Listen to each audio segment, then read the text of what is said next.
Hello, everyone, and finally, welcome back to United21 Season 36 this time. My name is Redl, and I'll be your host and commentator for today. We're going to be starting off the Group D matches for this season with Brute and Volt and Wappa Esports and 11 Esports, or rather Esport. I mean, Esport doesn't really matter to me, and I don't think it matters to you. We're half an hour late. If I told you, you wouldn't believe me, so I'm just not going to tell you at all, because the technical issues were not game-related at all. There's a meme to be made about 1.6 doors stuck here, but I don't want to make it. As you can see, in the other groups, it's Northern Lights and Big Academy fighting for the first playoff spot out of Group A, Migo Short and Wildcard Academy in Group B, and in Group C, it's our vice champions, or rather our, active champions. My apologies, G2 Aries against Prezi Mix, but today we're going to see who's going to be that upper bracket final match in Group D. Since Volt and Brute are two teams that I'd say are evenly matched, and of course 11 Esports and Wappa, both teams that could make it, top 6 into the tournament or bomb out in the group stage. You never know with these guys. Luckily for us, I'm just happy that the match is starting. But in the other groups, for survival, you have some teams that will be fighting, but we'll get to that later today. Train picked by 11 Esports with Wappa taking the CT side. Wappa picking Mirage with 11 Esports taking the CT side. Ancient as our decider if we do end up needing it.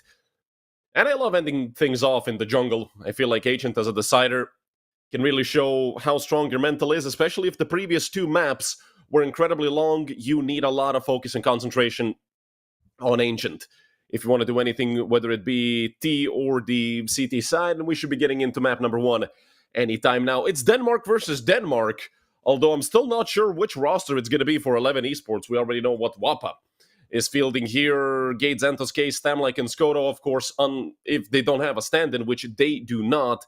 And for the side of 11 Esports, Eddie, Emilio, Baccarino, Jace, and Egelund. So with the CT start for Wappa,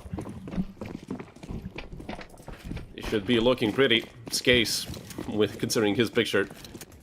Sports 11 Esports jersey. That's a little bit unfortunate for his former team, and Caden Tham, like, already it's 3 frags going the way of Wappa. Make that 4. Leaving just Jace, and he gets completely ran over by Skase. Double kill for Tham, like, in a very quick first round for Wappa. 11 Esports didn't stand a chance. And considering the fact that they did not get to the bomb site at all, I feel like, well, we shouldn't be looking at a force.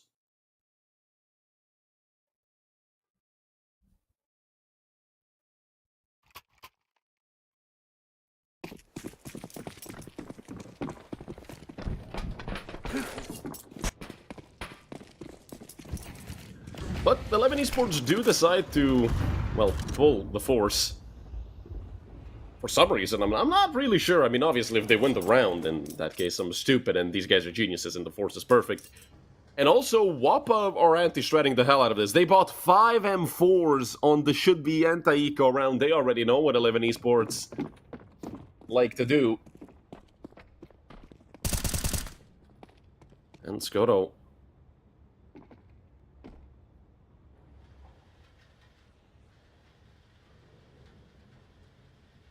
Just a little bit of a shoulder peek over towards Pop Dog. The utility will now be coming out over into the B-bomb site.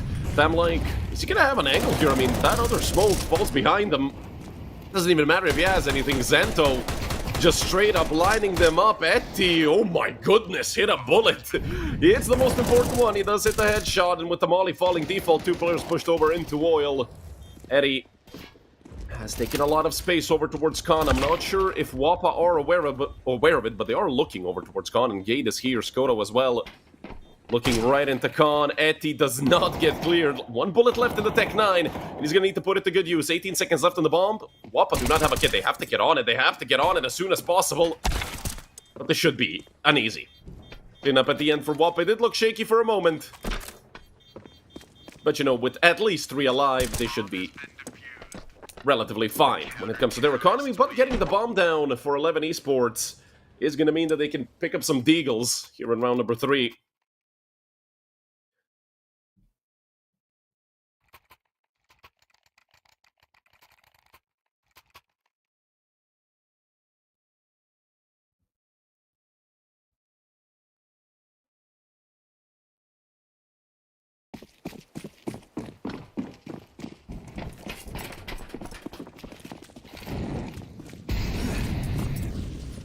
for 11 Esports, not really anything to write home about, but hey, I mean, they did a pretty decent job in the previous round, so why not have them do that again, maybe even one-up what they did. And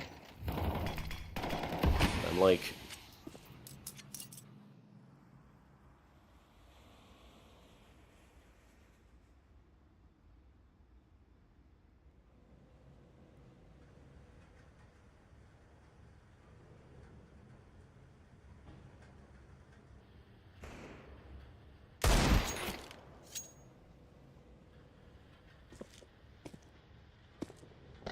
So far, not really much happening. There is a very big flank coming out of Eddie, but I mean, Skoto is ready for it fully. The A1S is complete garbage. Xantho only getting off with one, but hey, they get the bomb down again, which is going to be great for their economy. But the round win is, well, simply not possible, especially with that Molotov falling down. Jace has 4 HP. If he clutches this, you guys get a video of me eating a flip-flop, which, I mean, is just not going to happen. A 3-0 lead for Wappa, only losing one player this time, which is going to be, well, very good for their economy. And Wappa going up to a 3-0 lead, but it was, well, to be relatively expected.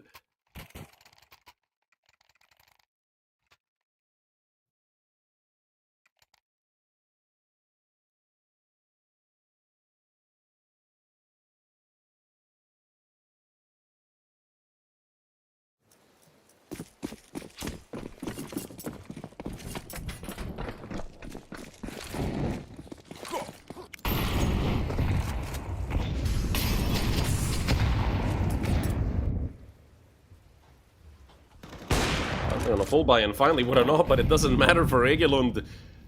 Skoto a great shot to open up round number 4.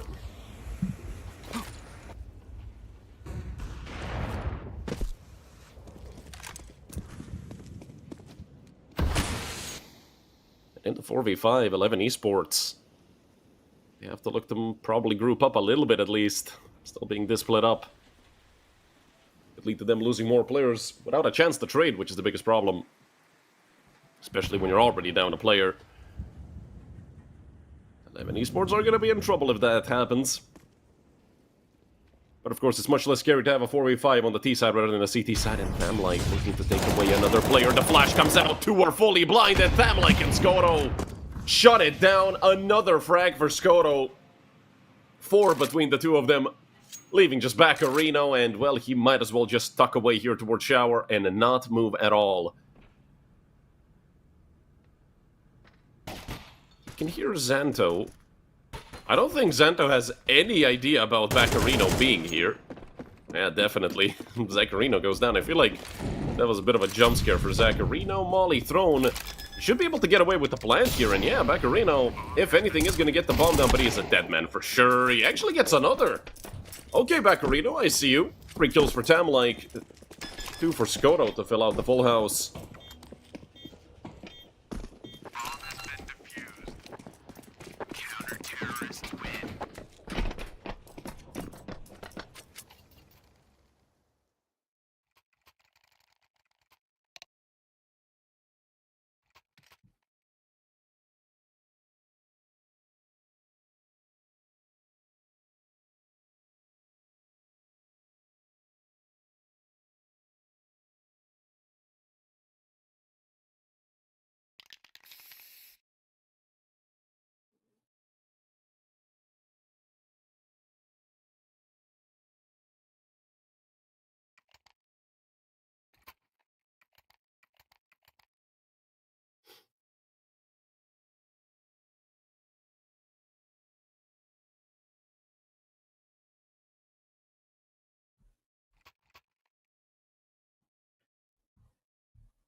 Another full buy for 11 Esports. If anything, their economy does allow for that to happen. But, I mean, again, if they're losing rounds...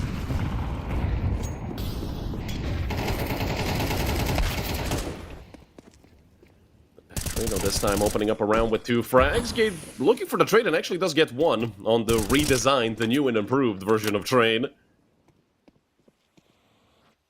And with the 4v3, 11 esports don't really need to get that active. They are pushing, and, well, they are falling. Another frag that cannot be traded. Skoto puts it, well, into a 3v3.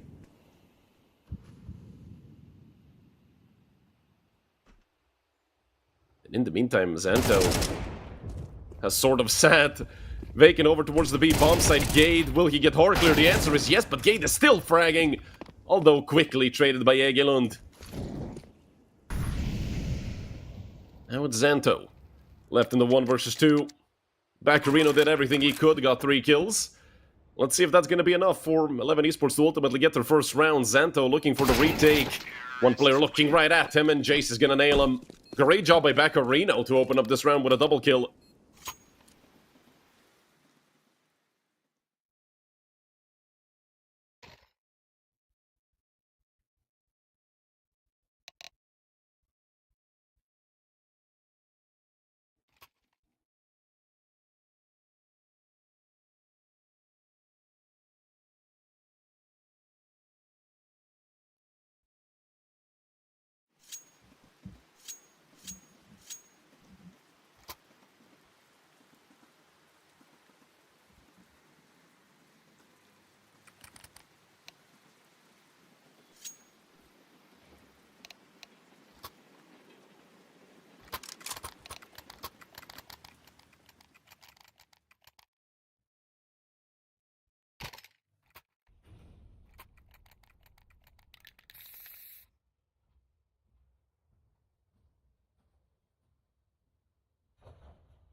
It coming out from Baccarino, you can really tell that losing those players earlier on did quite a bit of damage to Wappa's economy, as they are around the way from being reset, which is a little bit unfortunate for, well, I was gonna say the Danish team.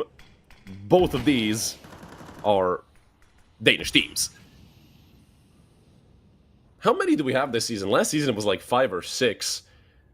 So 11 esports, Wappa, technically Volt, but we're not going to count it because they have an international roster. Prestige, Preezy, Masonic, and that's it. Wow, surprisingly none. I thought that we would get at least 2 more. And so far here in round number 6, just a B hit being set up by 11 esports, and look at Xanto just straight up swinging it.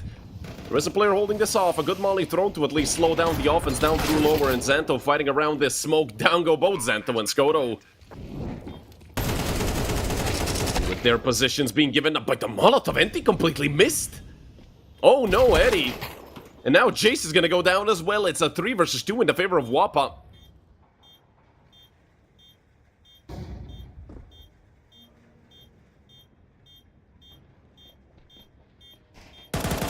Baccarino will catch Gate off. We'll get a 2 versus 2, and the frag does come through for Thamlike's case. Eventually connects into the head of Baccarino. They both have kits. And that's round number 5 for Wappa, although it did come at a steep price, losing 3 players. Counter-terrorists win.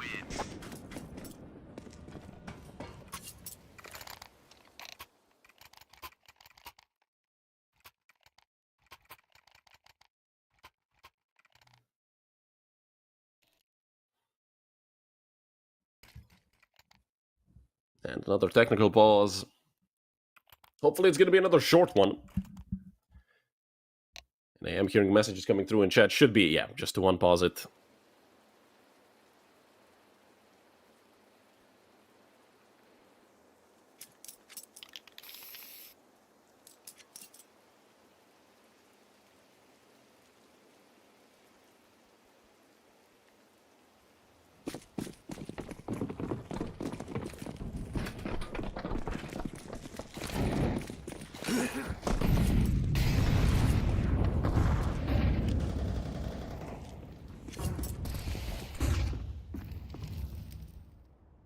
Slowly but surely, 11 esports.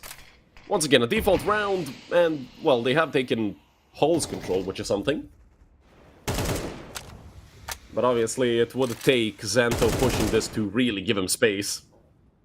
Plus, he is the only player towards B, so if Xanto goes down, they can just open up the floodgates and run over the B bomb site. Skoto once again, opening up a round very nicely with the op. Up to 7 frags. Sim and Thamlike combining for 15, maybe even 16. Never mind, the timing could have been worse for Thamlike. And why is Baccarino even dry swinging a smoke that late? I mean, not something you can ever expect, but well played to Baccarino. And the 4 versus 4, it does seem like 11 esports want to commit at least a little bit here towards the A bomb site. Baccarino and Eddie. That would be between Red and Olaf, and in the meantime, Xanto does go down, and so does Gade. Now it's Skoto and Skase here. Let's pick up the broken pieces. 2 players here, but only one of them goes down, and he does go down to Skoto, which gives up the information on where the Opera resides. Skoto is going to be in a lot of trouble. 25 seconds left. The Molotov has been thrown, and Skoto can't connect. Second round on the board for 11 esports, and most of all, they have finally reset WAPA with 1900.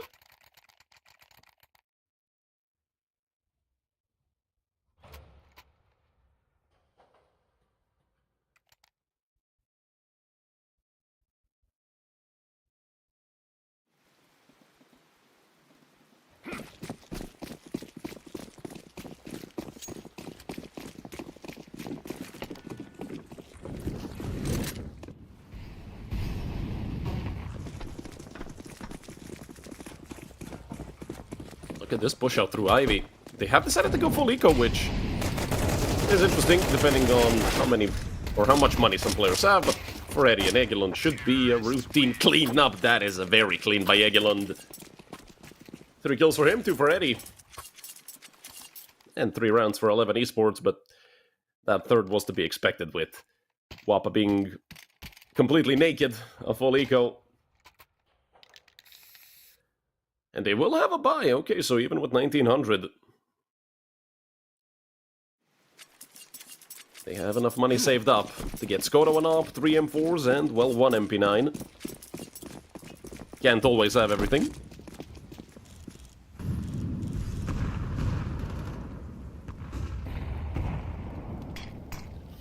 This time, however, a different setup for WAPA. 4 players starting off on the A-bomb set again. They did run a 4A setup a couple of rounds ago, but they did not start with 4A, I'm pretty sure.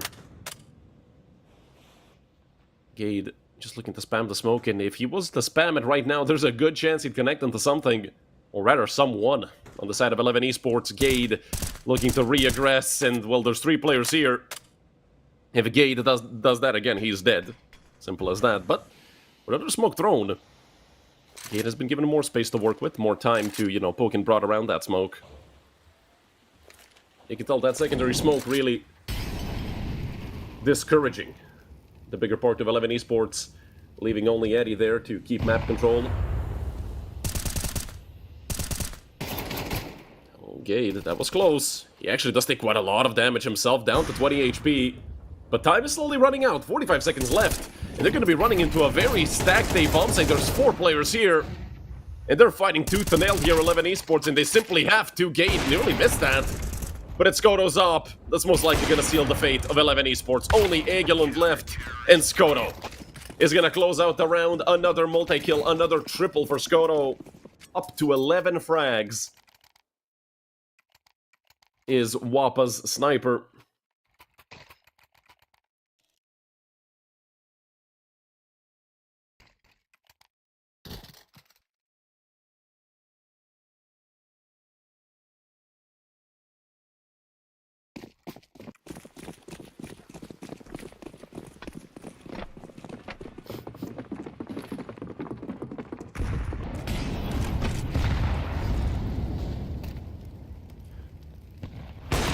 Egelund does have himself an op again. But this time, no impact early on for Egelund. And once again, 11 esports are just running this default. You usually see teams playing a lot quicker. Great shot by Xanto. But so far, it's been slow and methodical mostly for 11 esports, and it hasn't really been working perfectly. You know, 3 to 6. It's not horrible, but it could be better. Maybe a change of tempo would bring him another round win, but not this time, because they're already down a player. He's looking to maybe even re-aggress here. Xanto spots him out and does get the kill onto Eddie, but Gade goes down. So still just a +1 for Wappa. But with 3 of their players being on A and, well, Skoto looking to push down into Pop Dog Tam, like dancing around Electric perfectly. I mean, just Egelund 1 versus 4.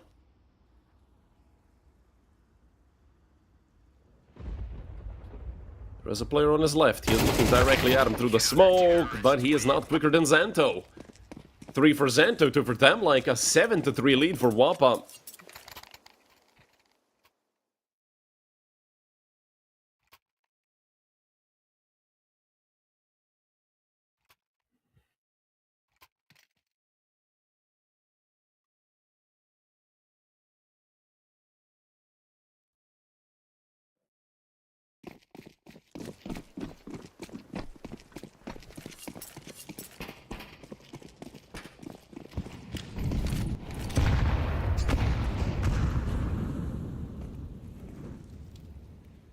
This time 11 Esports finally chopped it down to just pistols.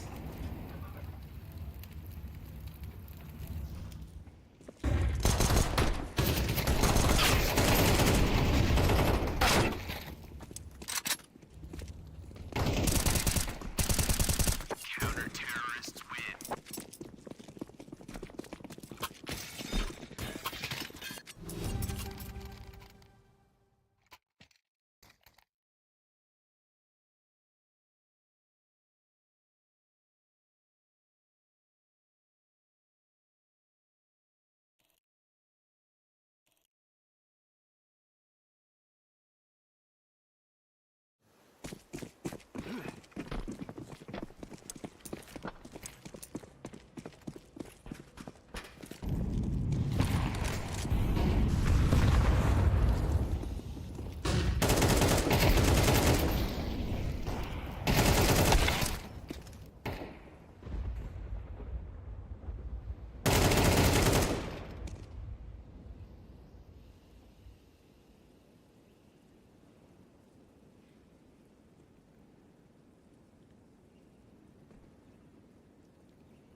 Counter-terrorists win.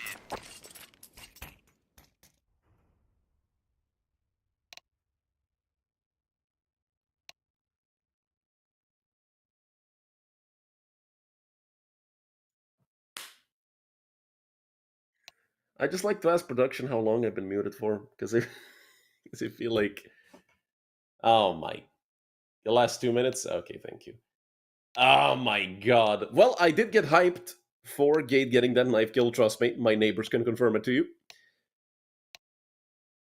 And I also mentioned that Gate, even though he is technically top fragging, has very low damage, and so does Skoto. Which is surprising, at Skoto, I mean, being the Opera, you expect, yeah, no, every kill is 100 damage. Especially considering the fact that he has had quite a few early kills.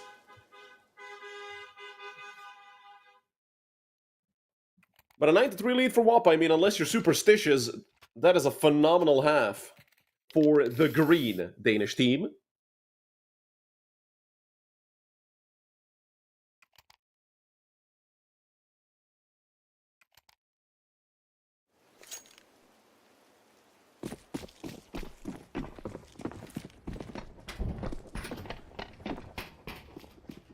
Two HEs, a flash, and a kit for 11 Esports coming into the CT side here in the pistol round. If Wappa win this, we're most likely looking at the end of the map. Otherwise...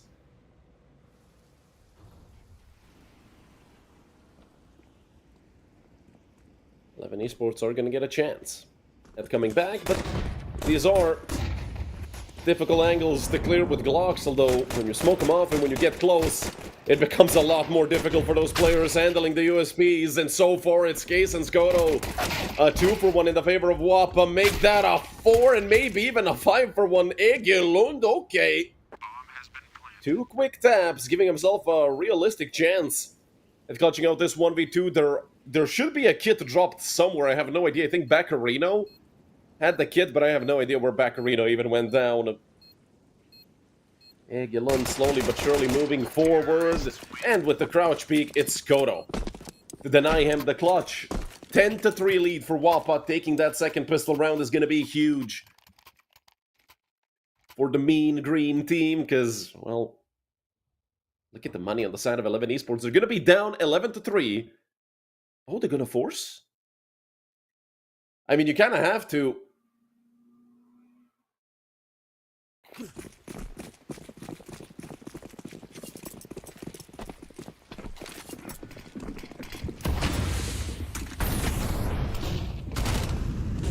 Gade. Oosh. Shut down by Baccarino very quickly, and that was a bit of a fiesta between Emilio and Zanto. Luckily for Wappa, Zanto does get the kill anyway.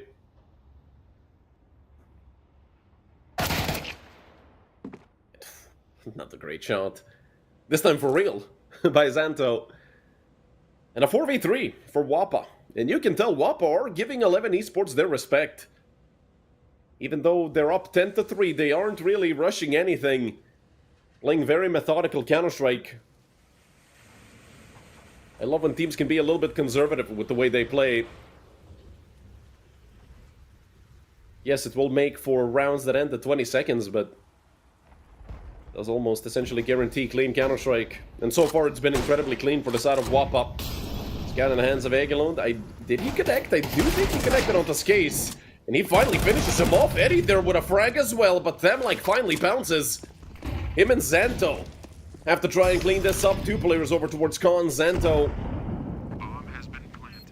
will not even be touched by the utility. Meanwhile, Eddie nearly going down to that nade that was thrown by Thamlike.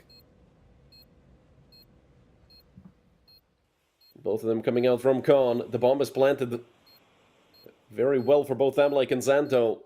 It's going to be difficult for Eddie and Jace to really get anything. I mean, look at how passive Zanto and Thamlike are. Yeah, they've tapped the bomb. They're going to drag him forward. And they are going to come into these angles. Jace doing a lot of damage, but it's Zanto to close it out. At least for him. And for Eddie, it might even be Thamlike. A full house for the dynamic duo of Wappa, Zanto, and Thamlike, 3 and 2.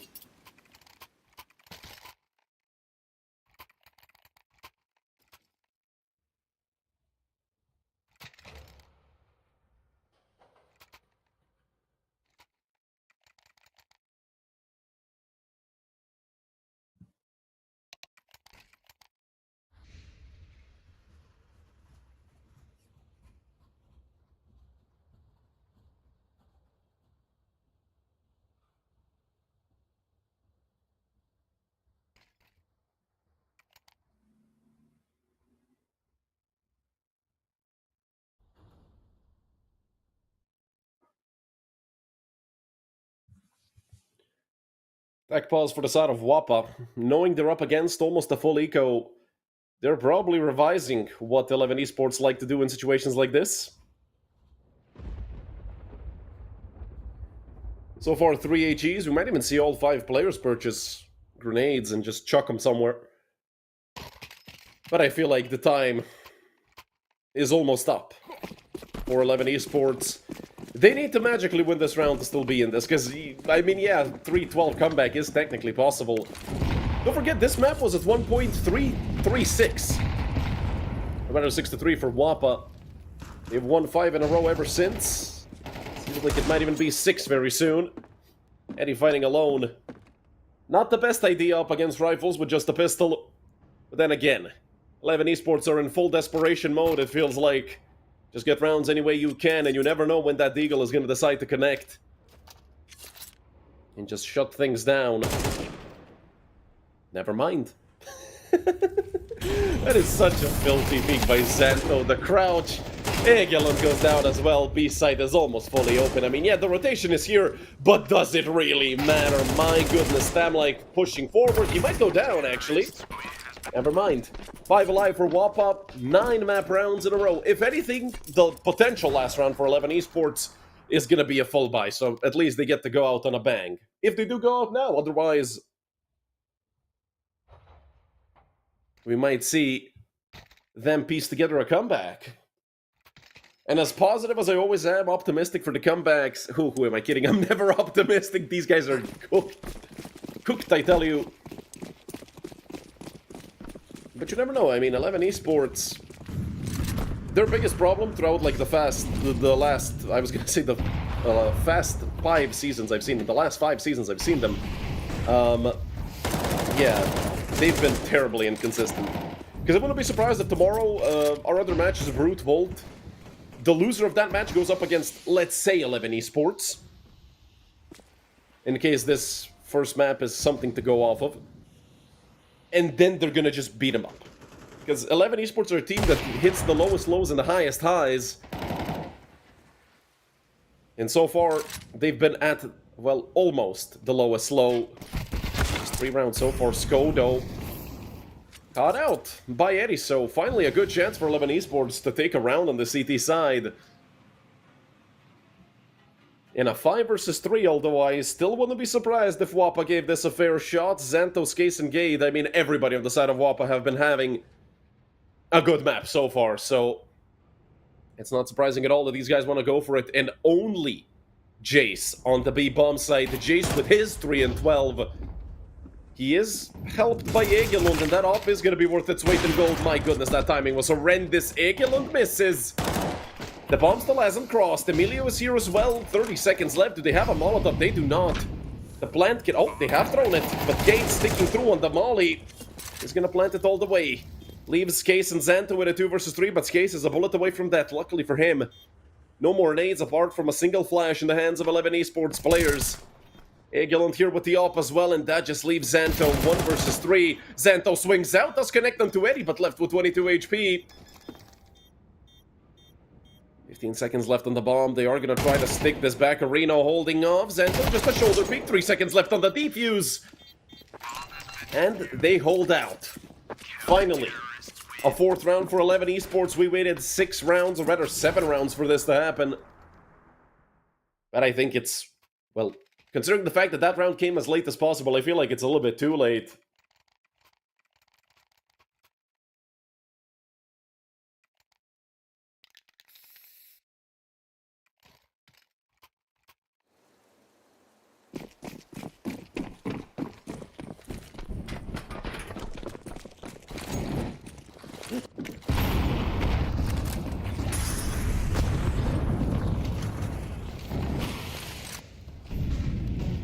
Utility coming out, over into main from both sides. It is 11 Esports to take control. Molly, well, I don't really think it matters that much that it missed back Areno. Almost got by Xanto. But it is a frag going the way of 11 Esports and them not getting a frag back.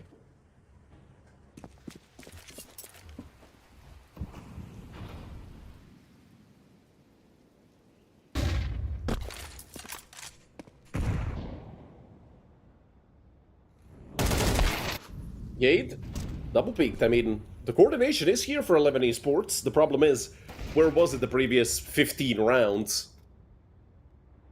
Although you can't really go up against Wappa if all 5 of their players are fragging, especially when things like that are happening. Eddie, shouldn't really matter that he went down, just a single player loss, but, well, that was at least a nice shot. And that's it for round number 17.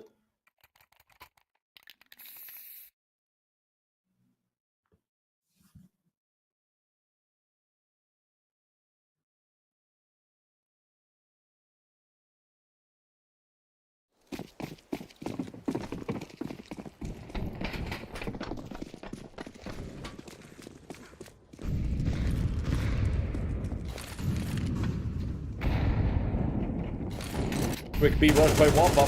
Jace and Baccarino here to try and hold off, and, well, Jace 2 with the molly, and 1 with the AK to close it out. Him and Baccarino. 5 kills between the 2 of them. Great job done towards that B defense. But again, it was just a straight up rush into lower. If you don't stop it in a situation like that, well, you're doomed. Not just because you're going to lose the map.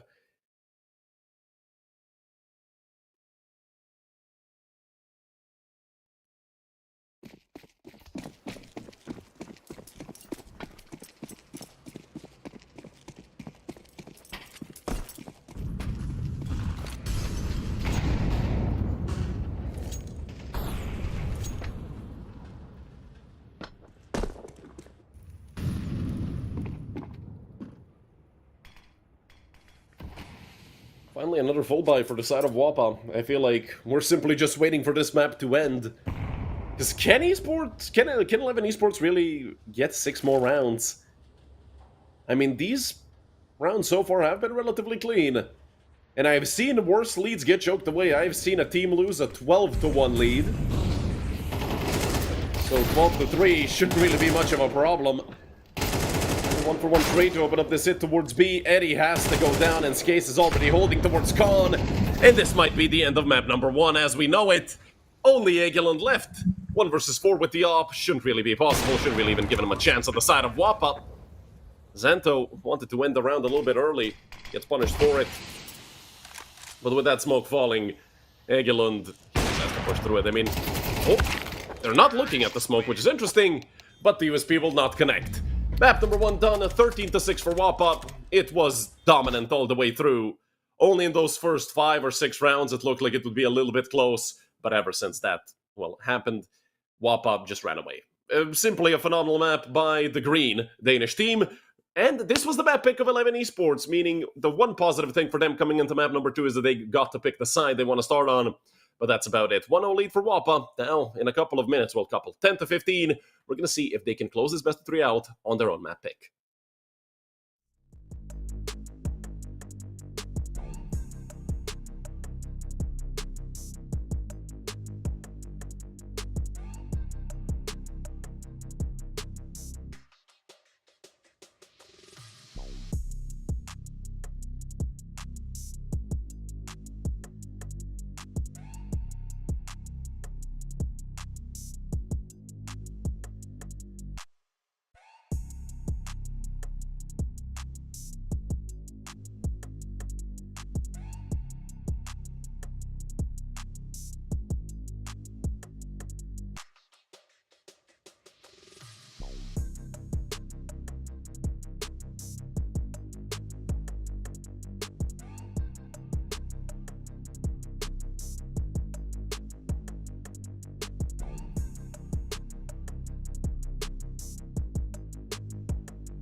Hello everyone and welcome back to map number 2 here in the best of 3 between the two Danish teams of Group D.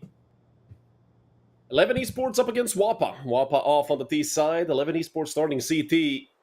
This is probably 11 Esports' best chance to actually get back into this best of 3 and try to take us to map number 3. As you guys know, we're going to be moving to Ancient if 11 Esports are victorious here on Mirage, but first, well, they gotta take the pistol round, and well, they are never easy, especially not against Wappa. We saw how good this team was on map number 1. So what's there to stop them from repeating that here on map number 2? Baccarino already with 1. Emilio here does trade out his teammate, and Emilio nearly doubles up. But a 2-for-2 trade in total. Skate's gonna get the bomb down, and he's gonna have plenty of space to do so. Egelund caught out. Leaving Jason Baccarino, man, that is, well, good job to Baccarino for even getting 1 there. I mean, this man just got triple peaked. So, Jace, what can you do here? 1v2.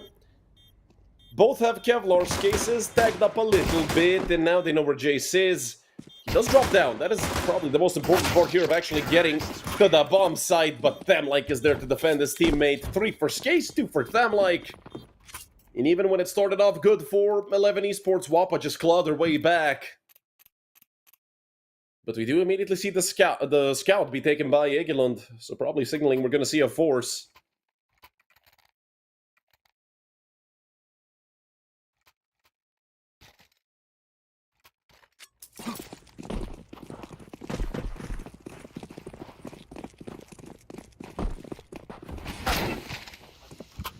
Oy, oh my god. Well, good night, Tascoto. See you next round. What a shot by Egelund, man. See a couple more of those and they went around.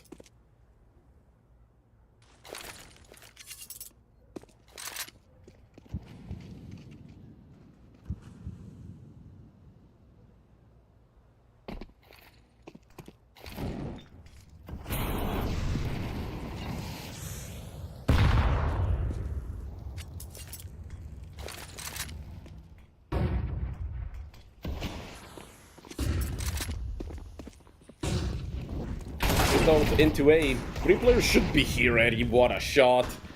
And all they're doing is connecting their shots, and well, it's already a 5v3. And oh no. Oh no. Xanto just blew Thamlike to pieces. He does get at least 1, but gets shut down by Baccarino. What happened? It all fell apart for Wappa. I mean, that wasn't even close. 2 AKs, a Galil, and an MP9 continue into round number 3. Wappa have just been buried in round number 2. Great job done by 11 Esports. Everybody connected their shots.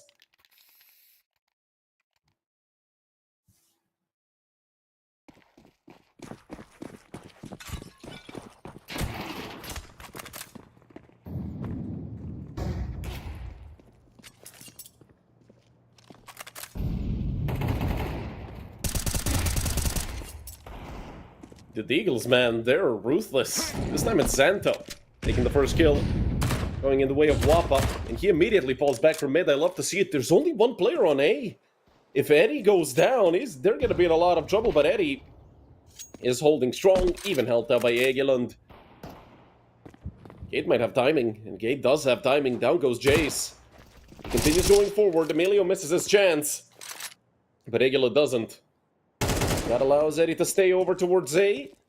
Does spot out the player flying out of Palace. Peek over into short. I mean, Thamlike, yeah, no chance at planting for short if there's a player there.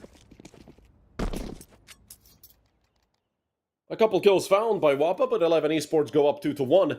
Should be 3-1 very soon. I mean, with 2 flashes already bought up, this is either a B pop or they're just gonna waterfall out of Palace.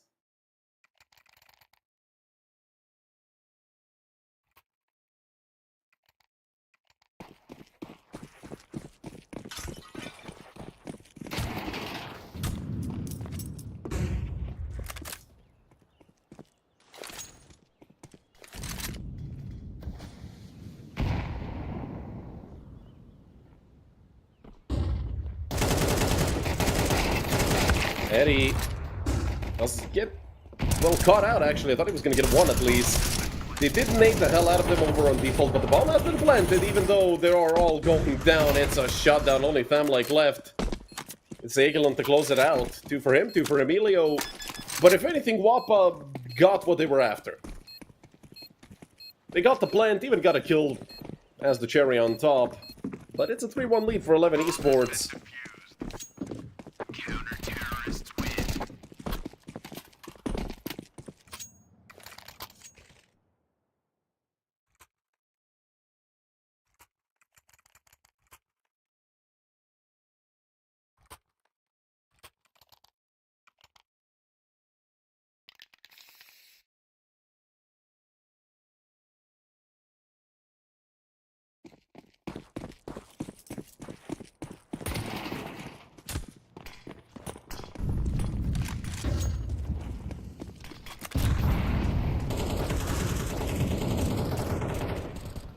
Carino up close over to top mid.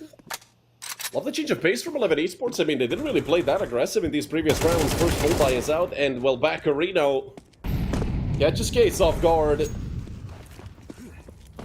Emily does get the trade back over into the A bomb site. A 4v4, even number of men for both sides. And the smoke is good enough to give them cover from Khan. Vaccarino. That smoke also enables the lurk to come out, so you can tell Gate is there, but the wallbang connects. Gate in the smoke, you can tell Vaccarino is aware of it. A 4 versus 3 post-plant. But nobody coming on the flank. They're all coming from either jungle, Khan, or CT. But Wappa, of course, they're not aware of that. Someone's gonna have to check behind. That someone is Gate, so taking him away from the bomb site. Essentially a 2 versus 4, and now it's really a 2 versus 4. With just Gate and Zanto left on the side of Wappa.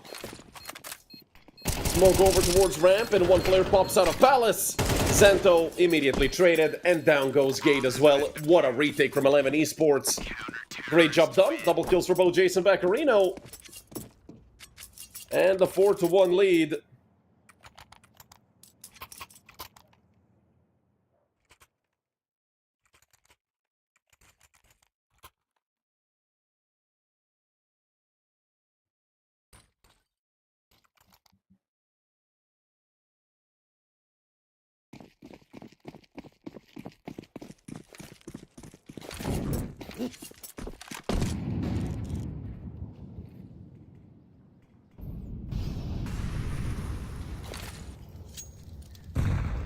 Smoke should get broken open.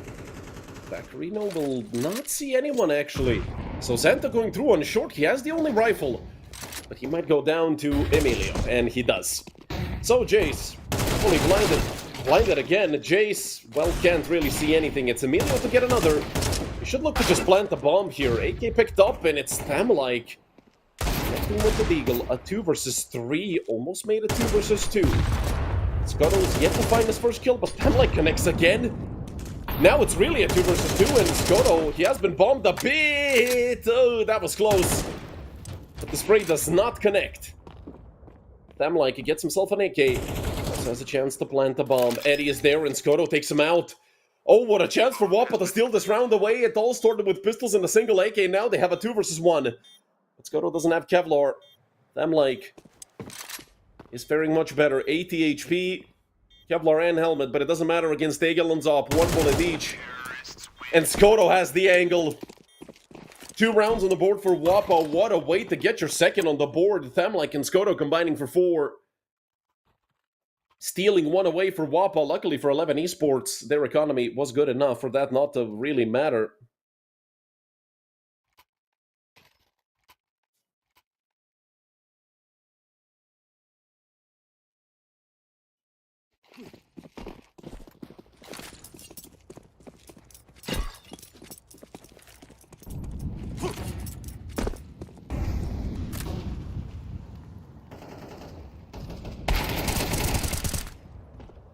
Great shot found by Scotto, but it's actually his case to get traded out.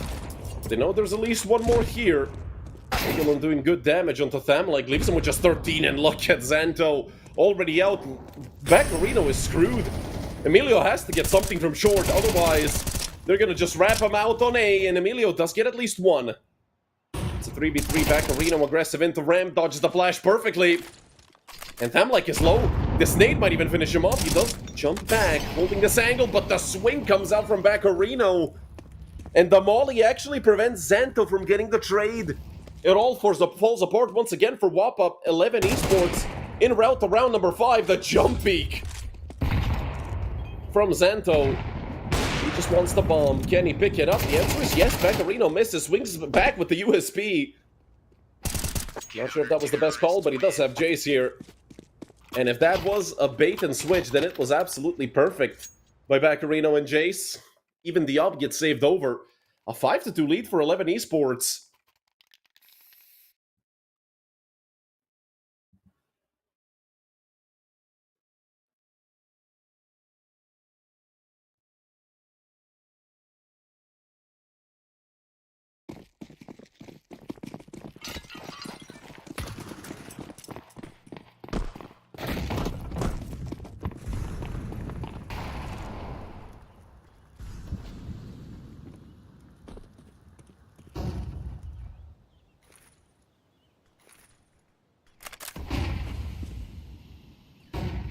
Nothing towards A this time for WAPA.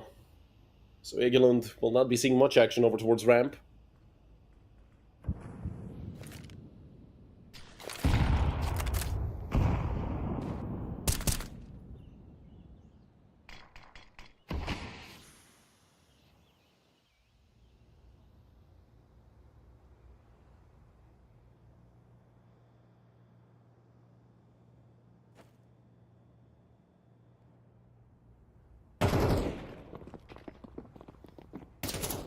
Xanto opening up B. Gonna put a lot of pressure onto Jace. Turning back, Jace able to get one.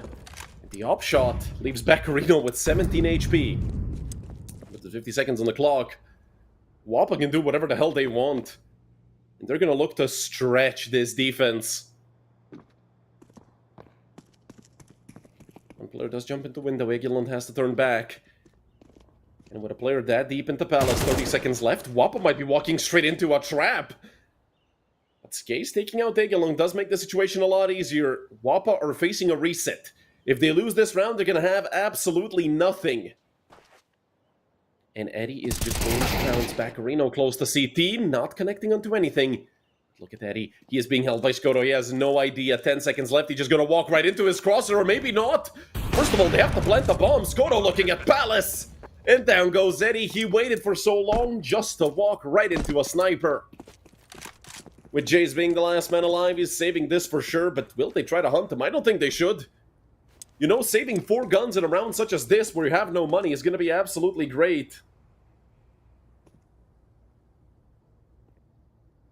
Terrorists win.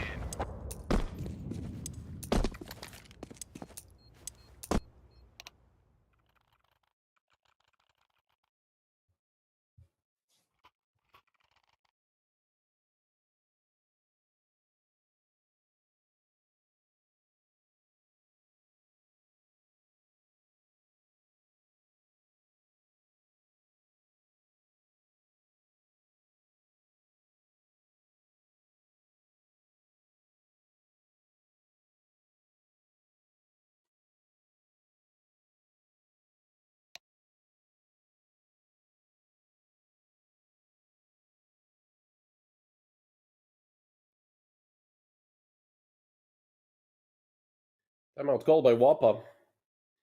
Their T-set has been a little bit shaky so far, but they are fixing up their act.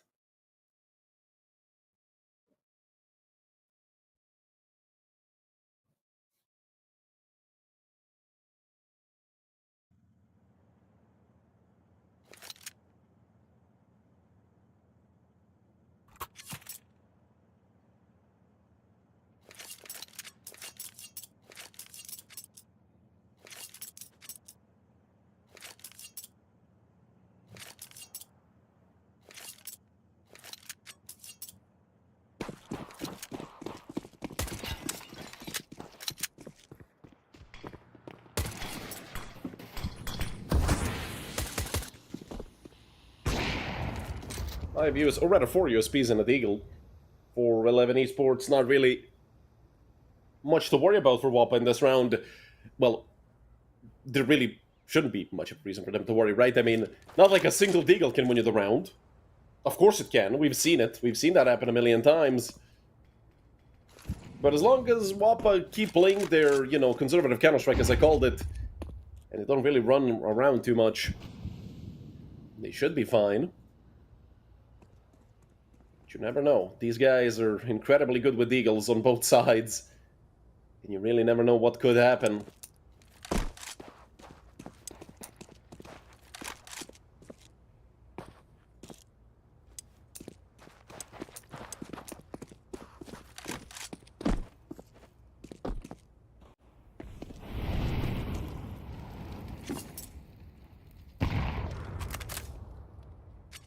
But you can tell Wappa, I'm not gonna say they're scared, but they are being very careful. Slowly but surely, they will start making their way up to B, and they're gonna run into Jace, but he's only gonna get one. 30 seconds left. 11 Esports making their way through into the B bomb site, but look at the bomb, it's going back into Khan. And they're still holding off over towards B, but with, I think Damlag just mollied himself a little bit over towards window. Good nade thrown onto Eddie. He has info on Eddie's whereabouts. Skate's looking to come through as well and try to help out. Egelund did get himself an op. And actually with a USP even gets a kill over onto Gate. Good nade. So Egelund's gonna be hella happy about saving that op if he can get away with it. Might even be another gun that he can pick up. I do think, yeah, Emilio has an M4 for himself. So if anything, saving those two guns is going to be pretty huge for 11 Esports, but with Wappa getting close, you might even see them get reset again. 5-4 lead for 11 Esports.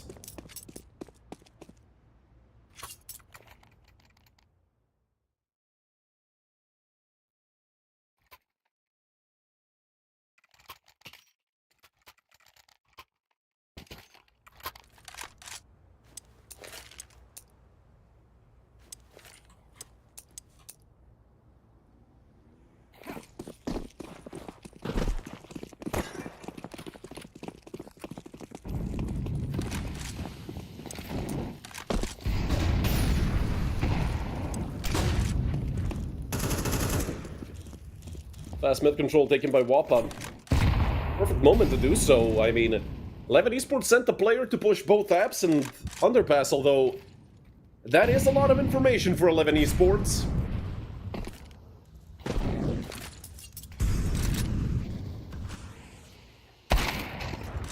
Oh, what a shot by Egelund. Gade didn't stand a chance.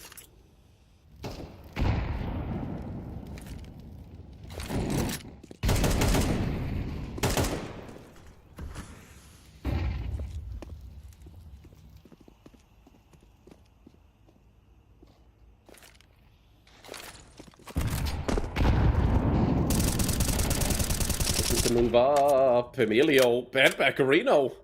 Okay, well this round is over. For a second looked like Wappa might be able to get it back, but it's only Xanto left, a 1v5. Yeah, I don't think that's gonna happen here for Xanto. He has given his position up and he is about to get flanked as well. 11 Esports in round to their 6th round. But Wappa have gotten at least 4 so far, so I mean, if they're looking towards ending this best of 3 with the 2-0 lead, getting 4 in the T-set of Mirage is pretty okay. But it's just okay.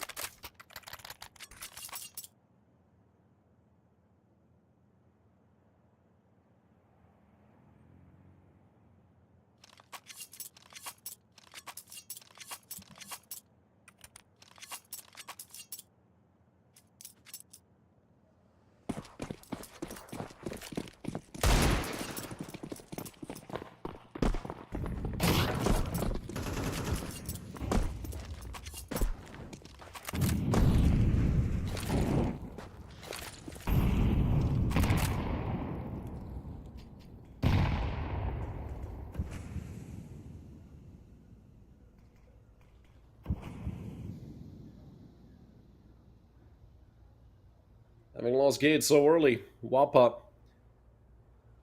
moving in units of 2, both towards mid and towards BA, fully left open again.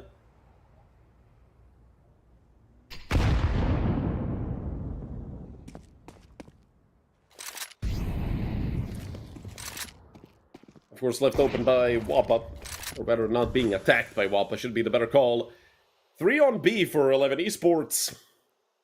Unless Wappa connected this split perfectly.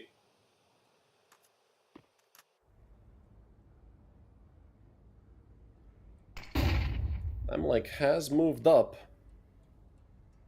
Alongside Skace. They've taken jungle control as well. 40 seconds left, and Wappa will be making the rotation over into A. But 11 Esports have recognized, as there's a player holding Murder Hole. They've smoked off B, and most likely going to leave just one player there, but the 2-1-2 is good enough, I feel like, as long as Jace sticks close towards Market in case he needs to rotate Smoke in the con, and that's just going to be confirmation for 11 Esports. Flash coming out, and Ekelund fully blinded connects onto Thamlike. Xanto does get the bomb down, which increases the chances ever so slightly here for Wappa. 4 players retaking from CT, scratch that, make it almost 5. They do have jungle control, so all they have to worry about is ticket. Xanto lining them up. And that's 2 kills unanswered, going the way of Wappa, almost 3. Xanto might have wanted a bit too much, great thing connected, and Skace caught looking the wrong way. Bomb immediately gets stuck in Baccarino with 2 seconds left. Skoto should just look to save this op. They will peek into him. Skoto gets another triple kill in total for Skoto. Op saved, but round win goes the way of 11 Esports. What a retake once again.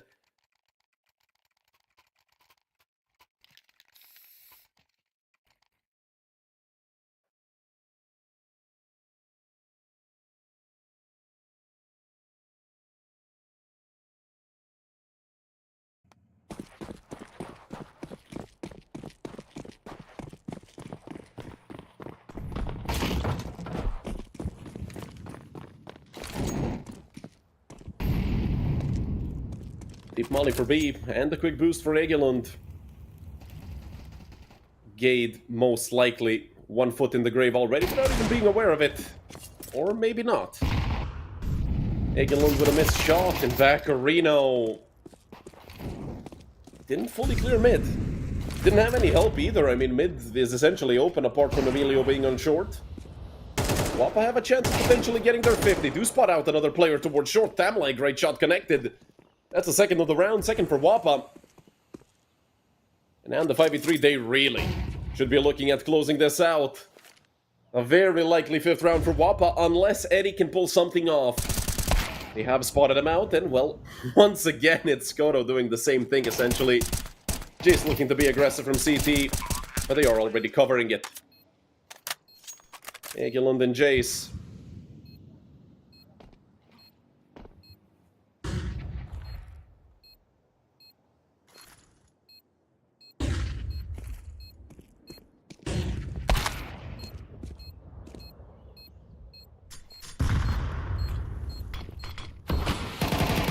Just Egelund left. 5v1, and it's Gate to close it out. So 5 rounds at the end of the half for Wappa, 7 for 11 Esports.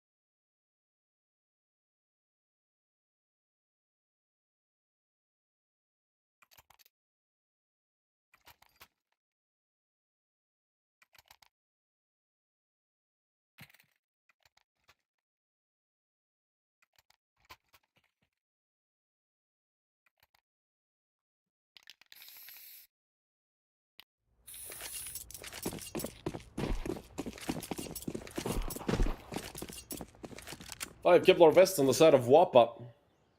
And 1 full set of utility. Actually, 2 sets of full utility, considering pistol round standards for 11 Esports. And a hit towards A. If we're going to do a mountain of utility on pistol round, it might as well be on A. Thamlike is in a position. Goes uncleared very often. They are going to start coming out. Here's Skace. He needs at least 2. But he only gets 1. Thamlike is here, and speaking of getting 2, Tham's gonna get 3! They can't even trade him yet, and it's only Jace left. 1 versus 2, he needs a 4k in total. What a round from Thamlike, but it's not over yet. Minute 10 on the clock. They do hear him running back. Xanto should be posted up on the angle, and he does let him go through to the left side. Xanto comes out, but look at the shot in by Jace. Only Skoto left. He is going to be close to ramp. The Glock is here. The Glock is not going to be enough. Skoto to close it out. I'm telling you, Thamlake would have been shaking if his team lost that round, but it's 6 for Wappa. And will 11 Esports force? Jace got quite a few kills. He could drop an AK to someone. But I see utility picked up again, and we might see the force buy with pistols come out here for 11 Esports.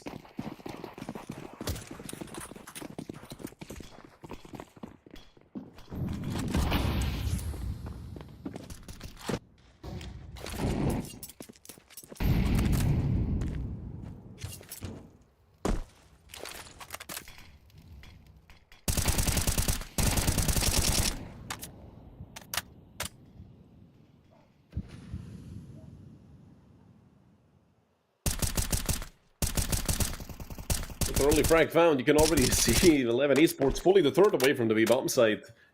In the meantime, Emilio has made his way up through Con somewhat.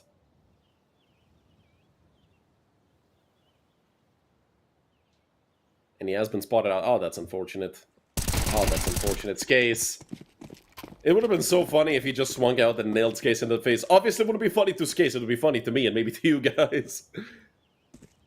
In the meantime, 11 Esports have made their way over towards the A-bomb site slowly but surely.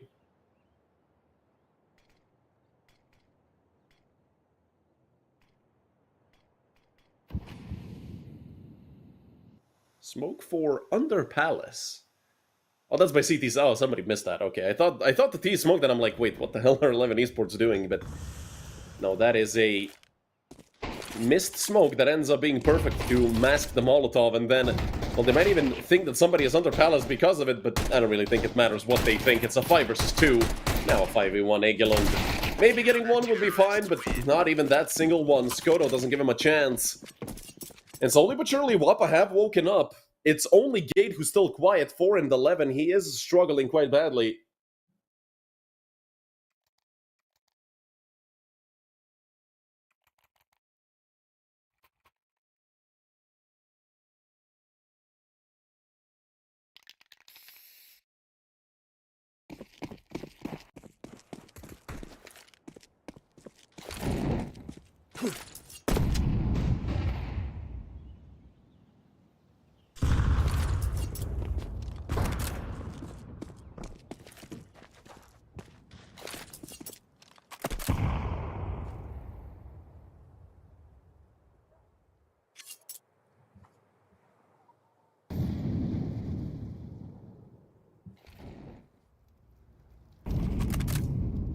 Eleven Esports with a very passive setup.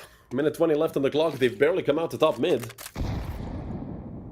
Do have some presence over towards B, but you can tell Gade extremely aggressive on ramp with an MP9. It's a matter of time if he ever decides to push through ramp and pick up full information for his team, but he doesn't want to risk going down. He knows they're up against pistols.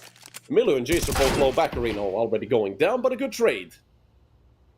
Emilio moving up to the spot of the top fragger here for 11 Esports. Xanto is at risk of going down. Luckily, Thamlake is covering. Eddie spotted out towards chair. Should still be easy cleanings for Wappa. Should look to get Gade involved, and yeah, that's exactly what they do. Get him a little money and a little bit of extra confidence with that MP9. Egelund running back into under. And Skoto finishes him off with the scout. An 8-7 lead for Wappa, 3 rounds in a row so far on the CT side, but they've been a bit of bish bash bosh. Although, I don't think they really care as long as they're coming in on their own side. For 11 Esports, I feel like it's just a matter of time until they win their first round on the T side. Some of them have been relatively close, if not by number of players alive, then just by the things that have happened through the rounds. And also they had mostly pistols throughout the last few, so now it's going to finally be a real test for the defense of Wappa and, well, Gade. Good nade thrown, not much damage actually, only Emilio taking about 7.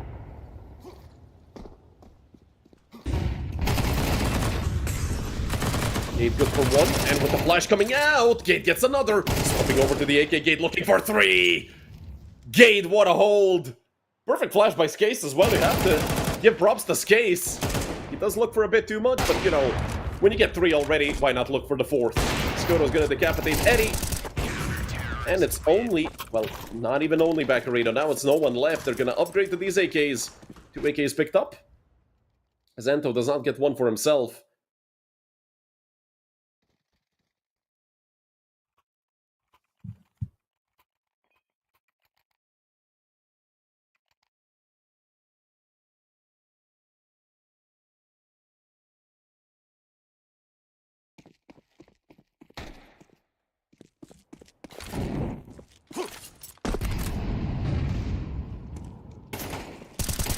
Ooh, Gade.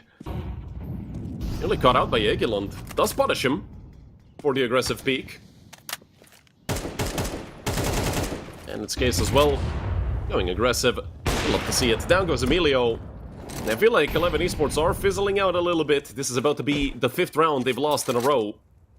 Of course, unless Jace, Eddie, and Baccarino can do something. Baccarino certainly can. He's already taken one. He is the top fragger for 11 Esports. Nade thrown will not damage them like he was closer to damaging himself with the nade, if anything. Finally, Baccarino goes down. There is a player over onto chair.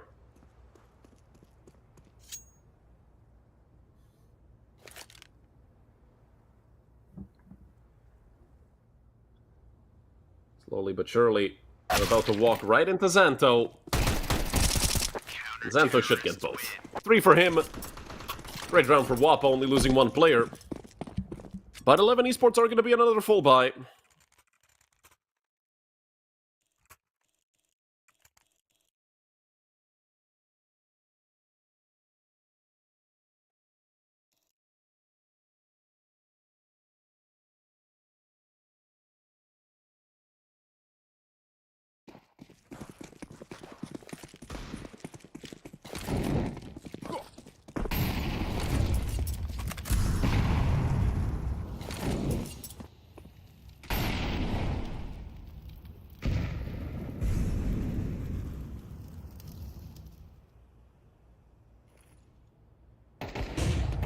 Baccarino to get flashed through the smoke. Skoto taking some early damage. Over towards the apps area. Barely alive, just 20 HP left. That had to have been a pre-fire that caught him in the face, like through the edge of the wall.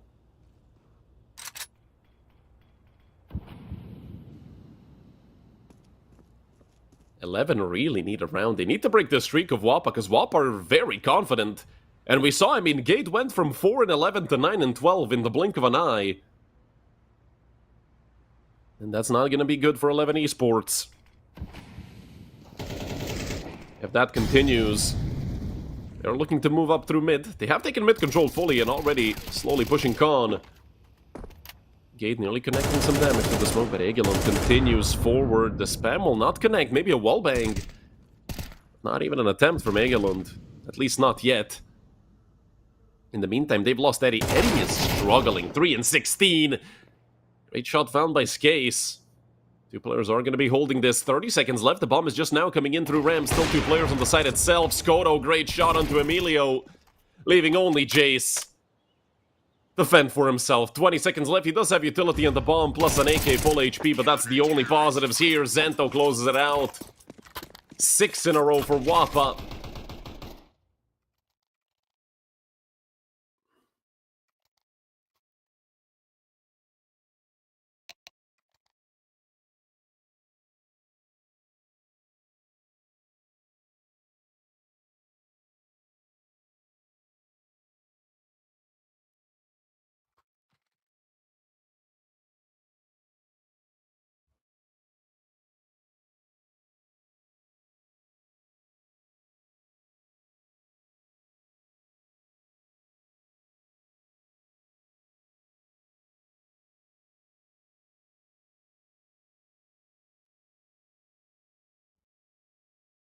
Round number 19 about to get underway. 2 rifles and 3 pistols for 11 Esports. They need a round pronto. They've lost 6 in a row. Wappa are running circles around them right now.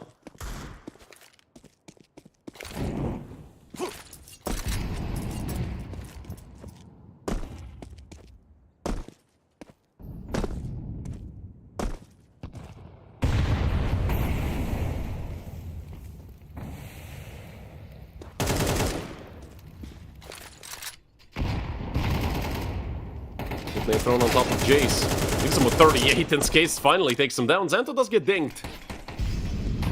He's just gonna fall back and give him space. Gate is the one that has to really put up a fight. They are gonna look to push him down. It's back Arena off the fake plant. Swing out. And punish the player into CT.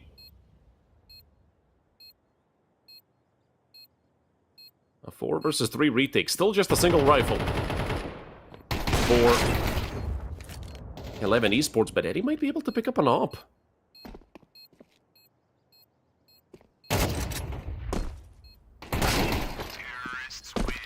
Although Thamlike does go down. That's a round for 11 esports. Off the back of quite a few pistols. 11 esports.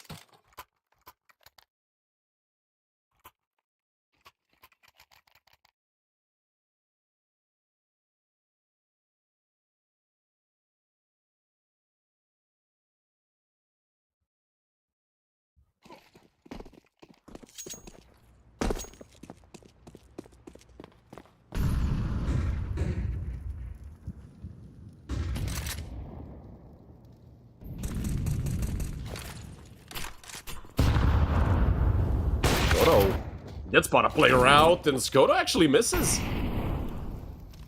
So 5v4 for 11 esports. A chance of snowballing that into an even bigger advantage. Although with the setup that Wappa have, it's very difficult to kill, you know, one and then another player all in a row. Xanto will be dropping that smoke over towards bottom con. It is a bit late. Emilio completely whiffs. That gives up the advantage 11 esports had. He did slow down their tempo. You can tell Eddie looking for space out through Palace. And look at the swing into mid.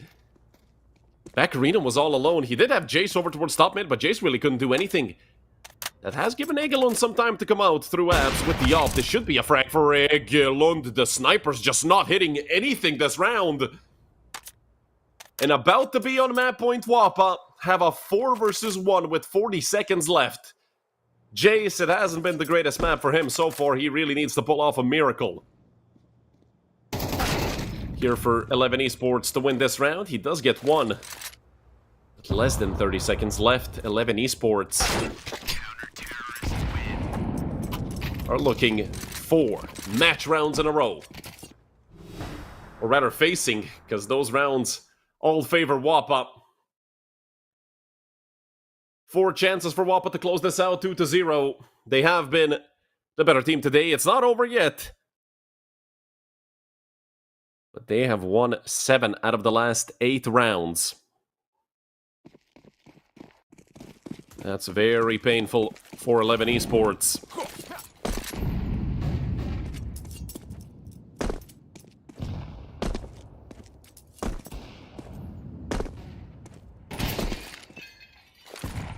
Gate fully caught out. Nade falls towards his face as well. Skase fully blinded, but they're not clearing him.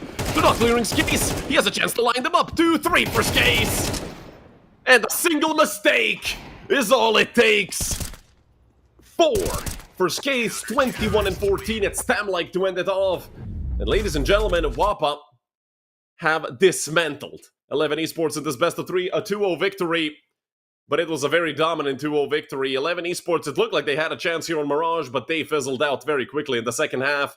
And Wappa esports are going to be waiting for our next best of 3 to see who's going to be their next opponent. It's either going to be Brute or Volt, depending on who wins. And the loser of that best of 3 is going to be playing up against 11 esports and fighting for survival. But we're going to be going on a short, well, not really a short break, a bit of a longer break, 24 minutes. And then we're going to be back. You guys stick right with us. It's Brute versus Volt up next.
Hello everyone, and welcome back to the second best of three we have for today to round off the first round of matches for Group D, Volt versus Brute.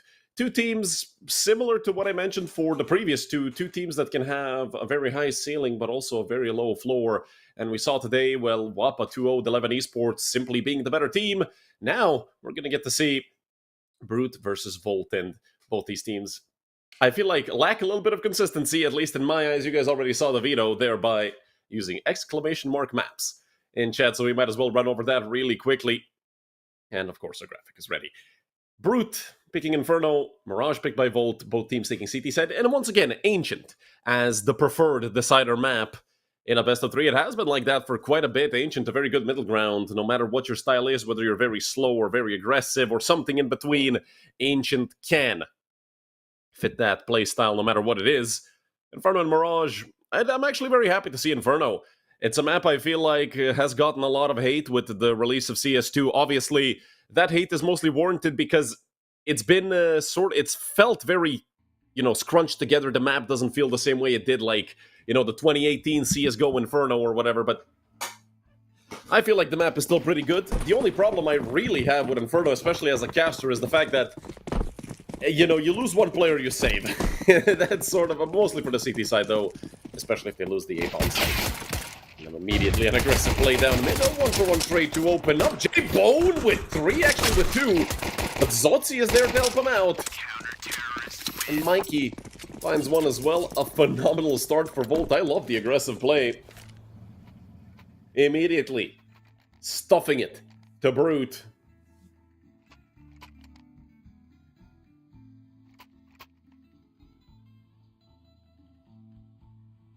So the Czech team will be on 5 Glocks, most likely. I don't really think anybody's going to be buying much as I say that. Seiko gets a Deagle. Seiko is very good with the Deagle. And there have been games where Seiko struggled with rifles and then just was a beast with the Deagle. Reinforced Moss. And an MP9. J-Bone. I love the play, just not up against pistols, for goodness sake. J-Bone and no chill. To start off this map, I do believe Seiko dropped the Deagle over to the Alive.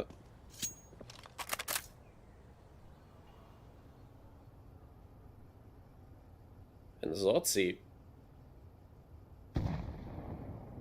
holding off through long haul, and he gets absolutely nailed. That's what I was talking about. Seiko with the Deagle causing so much trouble. Hanu now caught out in the middle of nowhere. It's a third for Seiko. May as well get the trade onto Warden. But the damage has already been done. Molly into pit, nobody there to get burned. 2 on site, 1 towards mini pit. This is a doable retake, but Mikey's gonna need to hurry up over from long and try to cover mini pit, so his teammate can actually fight these players over on the bomb site. Nate flying out, that could lead to the end of Seiko. And now all they have to do is clear out these angles. They know where both are. The Alive has to reload. Mikey gets the kill and gets the round. 3 kills for Mikey. A phenomenal player. If you've been following the Tier 2 scene, you know this name very well.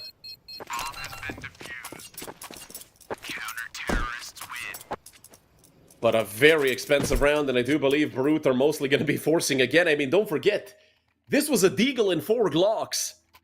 It's not a force. They're not going to force again. They're going to full buy. They're going to have 5 AKs, no questions asked. Brute, a phenomenal round. Even though they lost it, they came that close to winning it.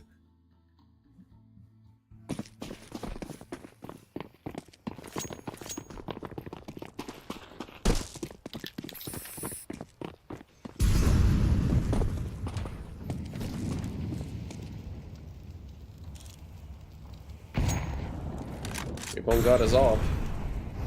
He's gonna be very happy about that. Hopefully he doesn't jump into second mid like a madman. Although I'd love to see that play attempted at least once. Again, by J-Bone. Nikolai will not be blinded. Morgan was also playing anti-flash, so Maze actually getting one is good enough. Defensive smoke thrown, good nade. Chipping away at the Alive and Warden even more.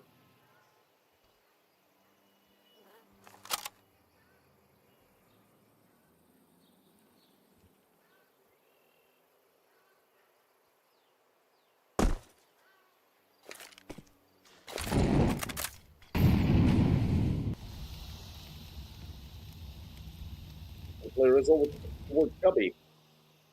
And they're playing an aggressive angle on the edge of the smoke. Mikey with him, but are they ready for the alive on the left side? Mikey could get caught out. Doesn't even get a single kill in the oak. The alive barely misses out to Henu. He jumps over back into triple, but he's a dead man for sure. I mean, Nuvox. Yeah, it's the first angle they're gonna full clear. 3 kills for Wharton this time, and in this 4v2, it should be a save for Volt. Round number 1 on the board for Brute.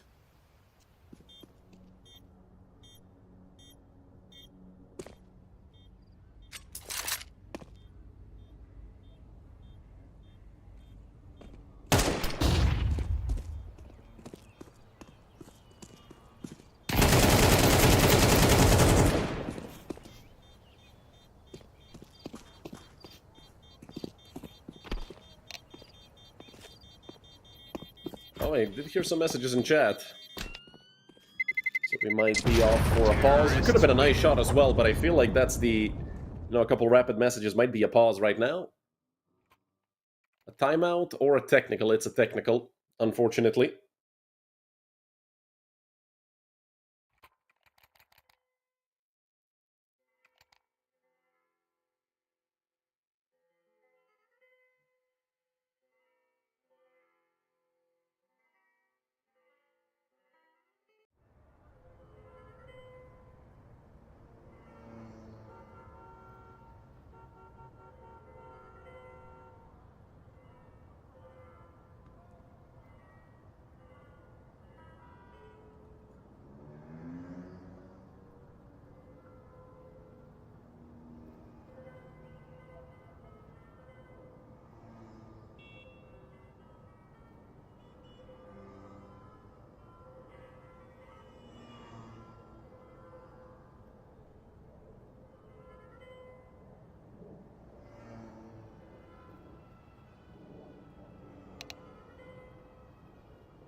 We are finally back.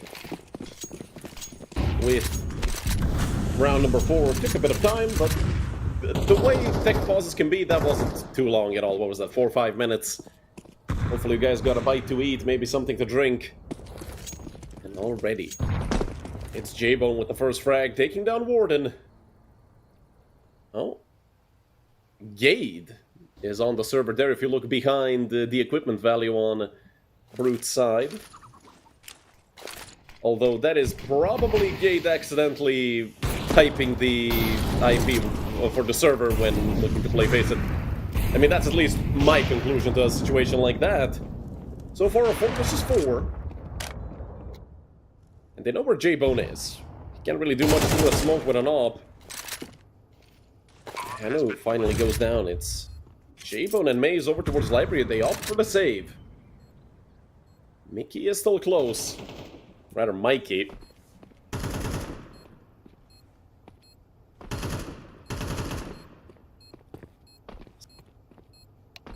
Zico just... It's on my end. But yeah, it is. Just a save. 4 holds. Mikey will get a frag, and actually the motherfucker as well. Oh, that's gonna stop him in their tracks, Mike! Phenomenal. Terrorists win.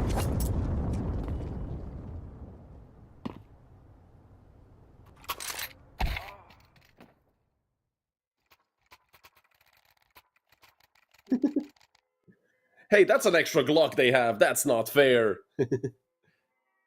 Anyways. Good work so far by Brute to get back into this. A colorful buy, like AK off from Moss, Eagle in the USB, handled with the flashes.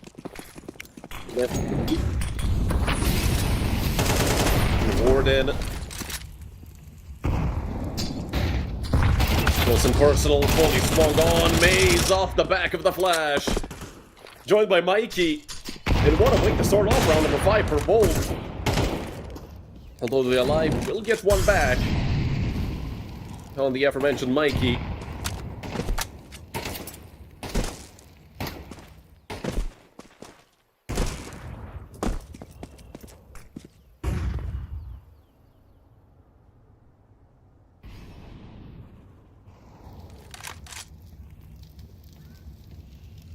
Fino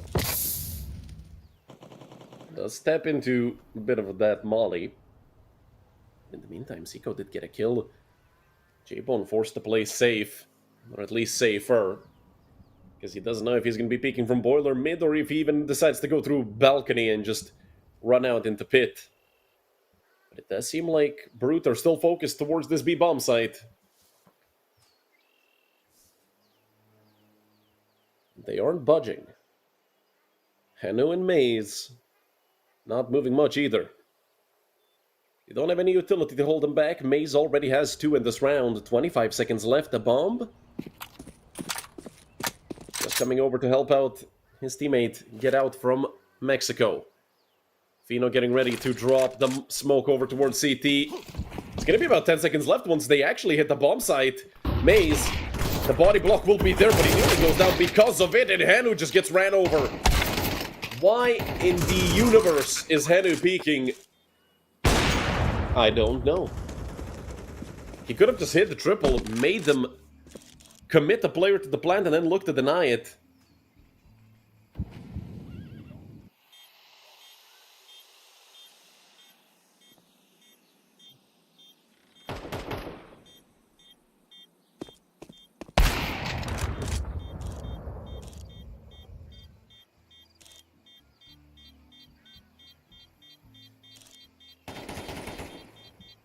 Oh, J-Bone.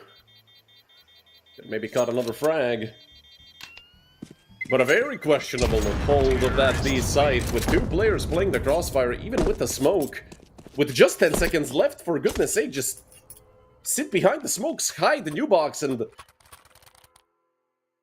I'm not sure. Obviously, hindsight is 20/20 when I say it like that.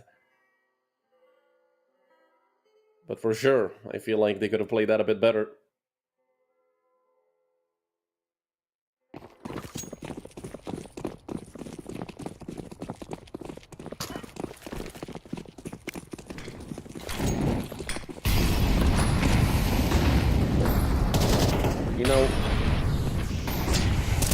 the peak, and actually the swing for Maze this time, it's not going to result in a kill. Like, it was there for the quick trade. Look at the damage done. Warden and Fino. Both on less than half HP. Fino's a bullet away from death. Mikey almost spots the head out, but Warden ducks his bullets. Finally, it's Inu to get the trade, but the alive is right there. So, after all that chaos and Banana, a 3 versus 2 for Brute. Soon to be a post plan, but I feel like J-Bone and Zotzi have to attempt this.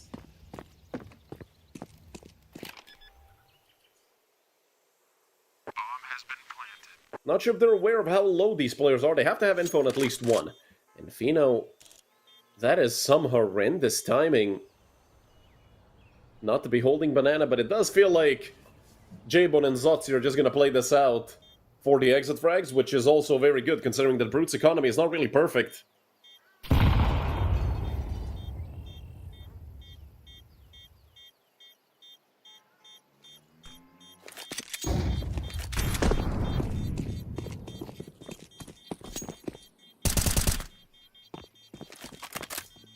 Zotzi, all three of them coming towards him. Does swing. Well, good enough for one. If he held him back a bit further, probably could have even killed Fino with a bomb.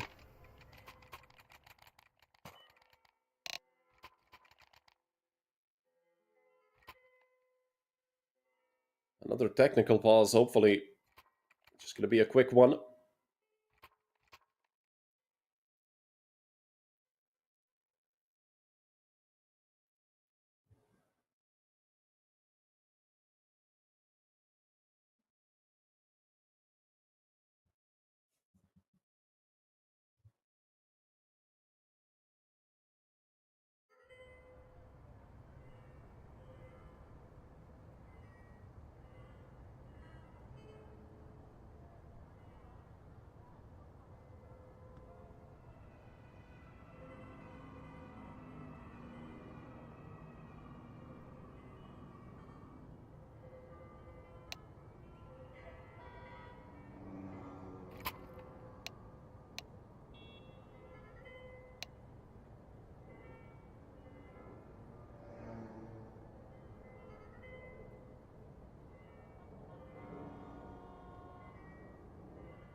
We are finally back. This game riddled with technical pauses so far. Hopefully that does not continue throughout the day. 4 players to start B for Volt, leaving only J-Bone alone, going aggressive on mid.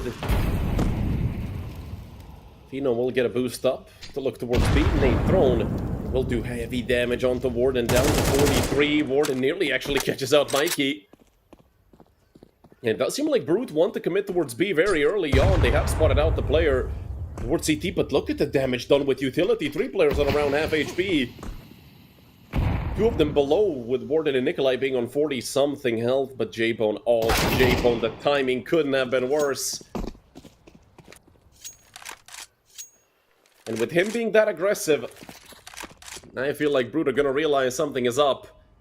They're just probably gonna look to commit over into A. This is a situation in which I'd prefer for J-Bone to be passive, not play too aggressively, because when you're alone on a bomb site, even though you're an aggressive player, and those plays do work for him quite often, it's still probably better just to play safe and look to stay alive and keep Brute guessing. But Volt are keeping 4 on B, well, keeping 3 on B, and Mikey over deep towards CT. And Brute want to commit into B. They didn't realize what happened with J-Bone being alone on A. They think he had some support. Mikey with the swing nails Warden. That's one of the lower HP players. No more time to go back. Now they have to commit. It's another 1-for-1 trade.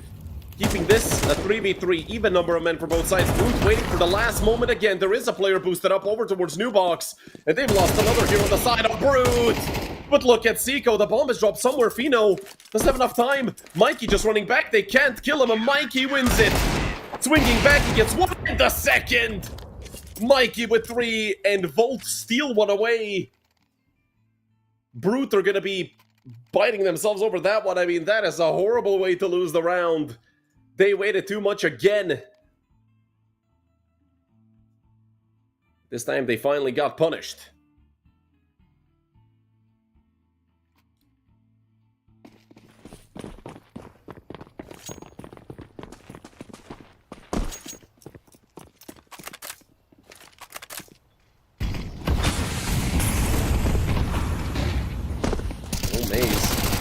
Looking to be very aggressive here. Nikolai as well, running around with the MAC-10. It's Fino to get the first kill. Down goes J-Bone again.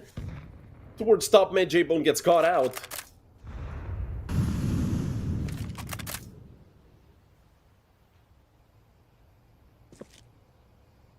Now it's the swing from short. Does get 1. There's Hanu to get the trade. 2 for 1, very needed. He does get caught on the cross though by Fino. Fino just continues forward. Nikolai will get the bomb down. It's a 3 versus 2 post plan. They do still have 2 MAC-10s, but they should be able to upgrade at least 1. With Nikolai getting the M4 and Fino, I'm pretty sure he spotted out the player towards library. Could be the X-ray playing tricks. He does swing back into Mikey, and now he also knows that Maze is towards long. This is not a winnable round for Maze with 20 seconds left. It's probably the best for him to just go back and save. 5-3 in the favor of Brute off the back of a Fino triple kill.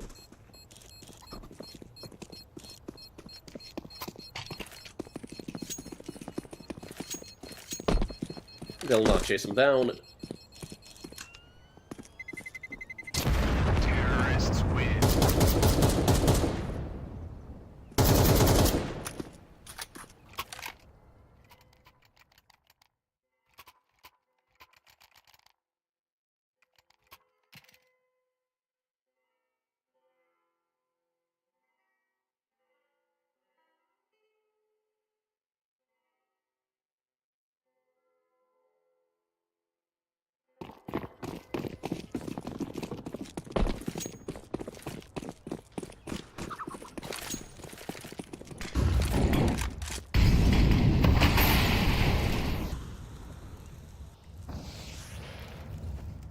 Seiko is looking to be aggressive here.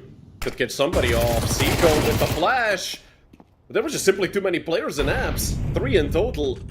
And one of them is J-Bone with the op. So when you spot out 2 MP9s, you might not expect an op to be holding an angle such as this. Great reaction by J-Bone. A pre-fire there would have been lethal. The Danish sniper, and J-Bone nearly caught out. Look at the aggression. He almost gets the kill onto Warden as well. Just Fino and Nikolai 2 versus 4.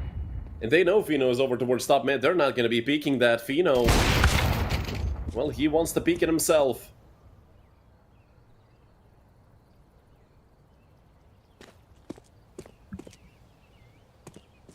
So Nikolai left all alone. 1 versus 4.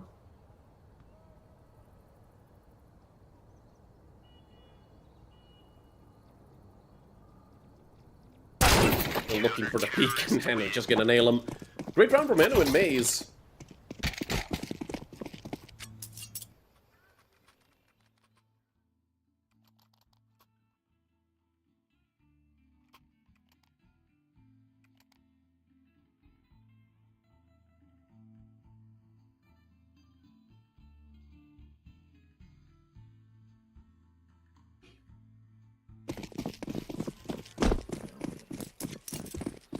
Just pistols this time around for Brute. And what I see is just a single deagle, 2 P250s, and a flash in the hands of the Alive. Not really much you can do with that, but hopefully J-Bone learned his lesson with over-peaking on mid, because that's what got him killed quite a few rounds in a row. This time he's over towards Zaps and a bit more of a passive angle. Hanu and Zotzi also making the rotation over. Looking to hold down long. That might be exactly where Brute are about to go. All 5 of them out towards brackets. Zotzi covering short. Hanu's gonna have his hands full in a moment. He will have quick help from Zotzi. We should still be safe, or maybe not. They run him over, and they overrun long. Zotzi only good for 1 so far. The flash comes out, and Zotzi with the USB to try and hold things down. Now it's a USB for J-Bone as well. Still a 3v3, even number of men for both sides. J-Bone looking to catch somebody overextending from apps, and does exactly that to Nikolai. 1 more player on the site, it's just the Alive. And he finally goes down, but once again, these pistols are causing so much trouble to Volt. An AWP and an M4 get saved over, but losing 3 players to an almost full eco round, that's not great for Volt. Luckily for them, the end of the half is near us. So even their economy slowly falling apart shouldn't be a big problem, plus they did have a bit of money saved up already.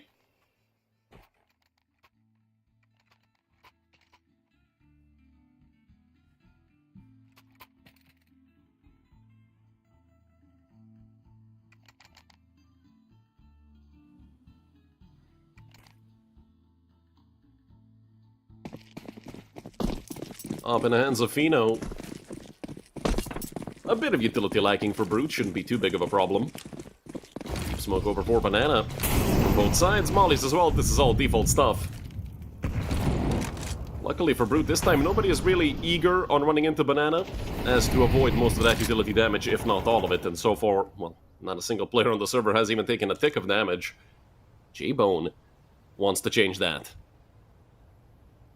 Although, without having anyone close to him to be able to trade him out, even though it would be perfect J-Bone style to swing out mid, he's gonna take the defensive angle towards short. This gives him a lot of options to fall back to. Oh, the timing has been horrible for J-Bone this whole game. He does drop the nade over into brackets. In the meantime, Zotzi did actually get a lot of damage done onto Nikolai. Zotzi, what is he doing? He somehow even got away with it, almost. J-Bone traded out, and now it's only Hanu on the site. Will Warden clear this? I don't think he will. Warden not gonna check it. Warden with bomb in hand walks into him. Hanu just has to stay alive. He has a smoke as well to help him out. This is perfect work from Hanu. And even gets across. Only a single bullet hits him. He goes down towards top mid. And a lot of damage done onto Maze, even with the frag to even it out. And even give the advantage over to Bruta. 2 versus 1. It's just Fino and Seiko here up against Hanu. 11 bullets in the A1S. Might not even be enough to kill both of them. Both of them relatively healthy. Hanu taking damage. And he finally goes down. 4 kills between Fino and Seiko. And a 6-5 lead for Brute. But luckily, as I said, for Volt, they do still have just enough money to scrape together with another buy. And the half is about to be over. Brute looking at a potential 7-5 lead on the T side of Inferno as well. Which everybody, I feel, would agree is the harder side to play on.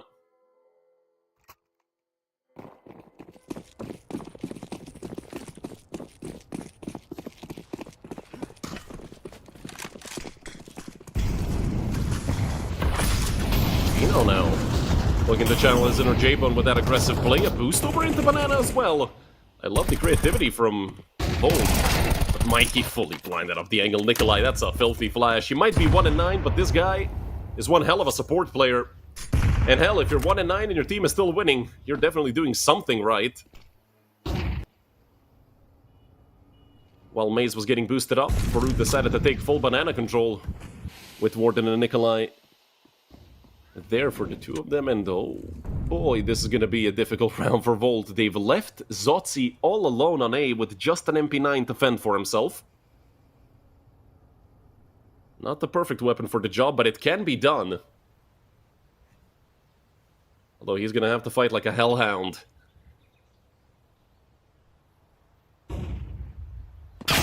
Take down Warden, or maybe not. Even while blinded, Warden gets the kill. And that's certainly going to keep these two players over towards B. This has to be a round win for Brute. I mean, they have such a good setup here, but Zotzi, he made so much noise. Nikolai has this kill for sure. And he doubles up from 1-9 to 2-9. Even Nikolai gets rewarded for his patience. And a 4v2 post-plant should be easily closed out, or maybe not. Fino with 2 missed shots still shouldn't ultimately matter, or maybe it will. Luckily, the Alive decides to peek. In the nick of time, it's a 7-5 lead for Brute at the half.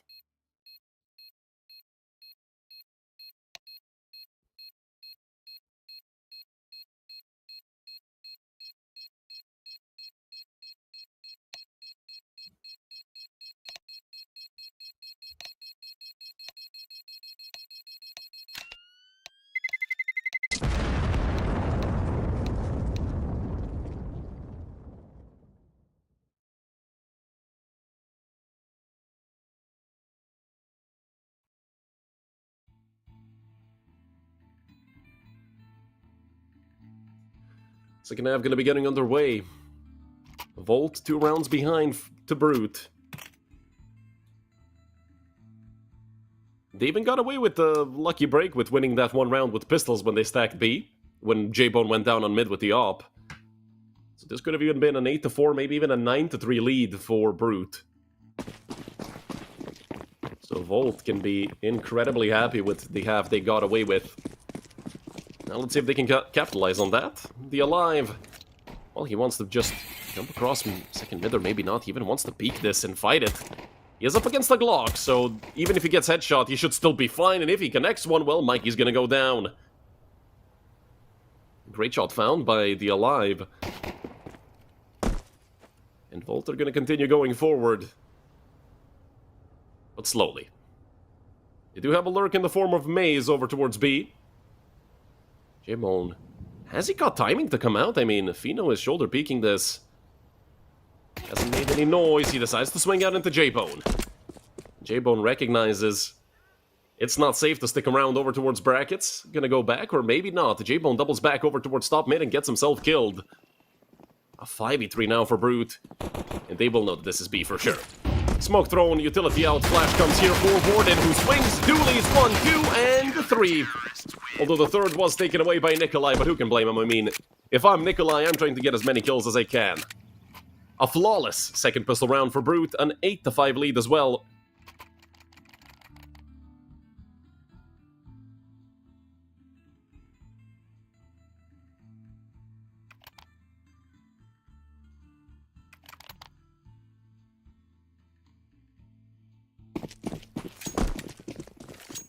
Two M4s, 2 MP9s, and a FAMAS. Only a single deagle for Volt, but we saw rounds like this be very tricky against Volt. Let's see if Volt can try to pull off some shenanigans with mostly unupgraded pistols.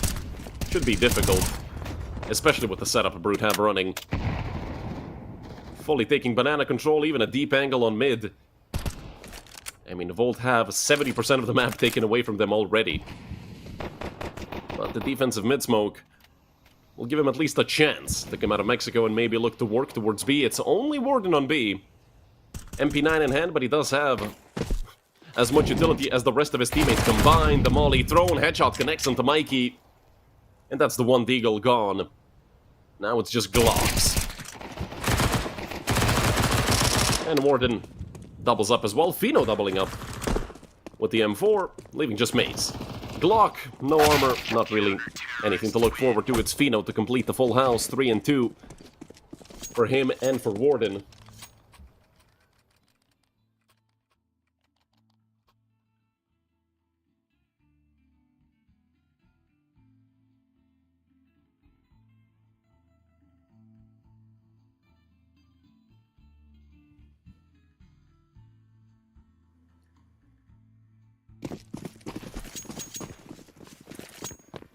Not much in the form of upgrades for Brute. Volt.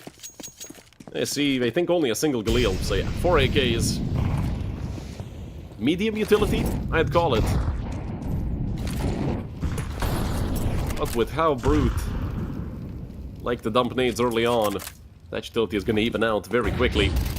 Flash out into top mid. Mikey nearly gets the frag on Fino, who is absolutely screwed in this corner, or maybe he isn't. He has cover coming out from long.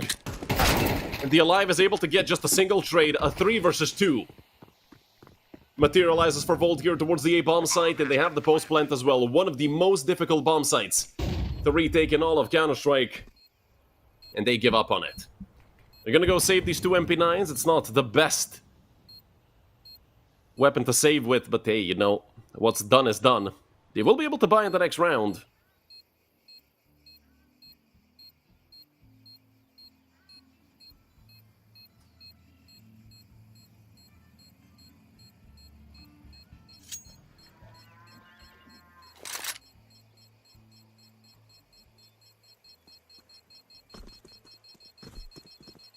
They're looking a little bit for the hunt, not too much. Terrorists win. I mean, no real reason to hunt down the SMGs.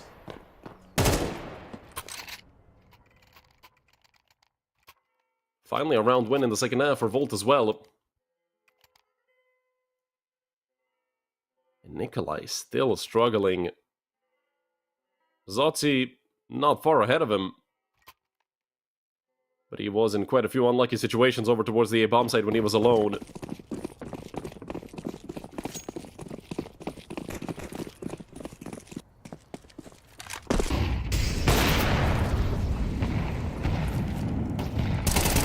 Missed shot to start off the round by Fino. Some damage done here onto Nikolai, but Mikey and Maze also not fully healthy. Mikey has to get the hell out of Banana as quickly as possible. Left with just 22 points of health. Another nade falls somewhere towards the A-bomb site. Ooh, J-Bone. Does he have the timing? Fino missed? That looked like it had to have been a hit, but whatever. I guess it's Counter-Strike, you don't question the Valve Corporation. And the Volt are playing one heavy default. Just poking and prodding all across the map, seeing if they can catch anyone overextending the Alive, nearly the dead. And I will certainly use that joke at least 3 more times today. Zotzi could have a chance of maybe catching Seiko if Seiko decides to overextend, but Zotzi mostly playing safe, and with that smoke being thrown, that's just gonna send Zotzi packing away from maps. With 45 seconds left, Volt seem to be choosing the B-bomb site, especially now that they know where Fino exactly is. He will reposition quickly over towards Library. But for the sake of Volt, I really hope that they end up hitting B, otherwise we're gonna absolutely run them over. There is a player boosted up, Warden and Nikolai. On the B-bomb site, Mikey being used to try and sell the fake. And they have pulled Fino over towards CT, but with them getting that kill, should be obvious that this is A. Zotzi goes down as well, and this is just gonna fall apart completely for Volt. Maze is able to get 2. And with 5 seconds left, he will just stick the plant. Fino running forward with the USP. They cannot deny it, but they can look to kill him as soon as possible. It's a triple kill for Fino. Round number 10 for Brute, but if anything, Volt got the plant, because I feel like with 10 seconds left, in a 1v5, if you get away with 2 kills, and the plant,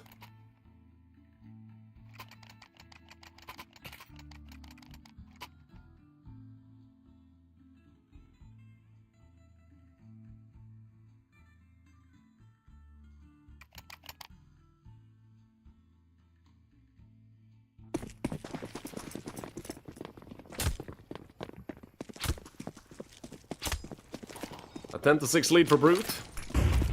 And one of the last full buys Volt are gonna have, I mean, what resembles a full buy. Zotzi doesn't have utility, J-Bone's on a deagle. J-Bone hasn't really had as much impact as he usually does with the op. Although I feel like Brute have just completely made him go off tempo. Usually the way J-Bone plays, he gets rewarded with at least one kill when he does the aggressive shenanigans on mid, but today, Brute have had his number all game long. This is their own map pick, so you would expect it to be the case. 4 players now on the A-bomb site for the Czech team. You know, deep angle, he connects onto Maze. Drops the molly, that's gonna slow him down a lot. Although a molly thrown at him as well will force him deeper into the bomb site. Should drop the smoke as well as soon as possible. They do spot him out over towards Coffin.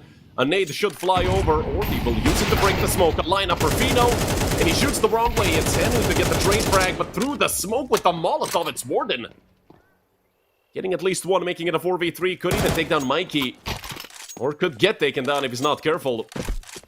Now, where's the bomb dropped exactly? Can't really tell who has it, and well, Zotzi tried to pick it up. He does go down, but a quick trade ensues. Is still just a +1 lead. The number of men for Brute, evened out by Mikey's op. Leaving Seiko and the Alive. One towards Banana, one towards CT, and J-Bone reads the Alive like a book. That just leaves Seiko. He's been the top fragger all day long for Brute. Through the smoke, and he does connect onto J-Bone.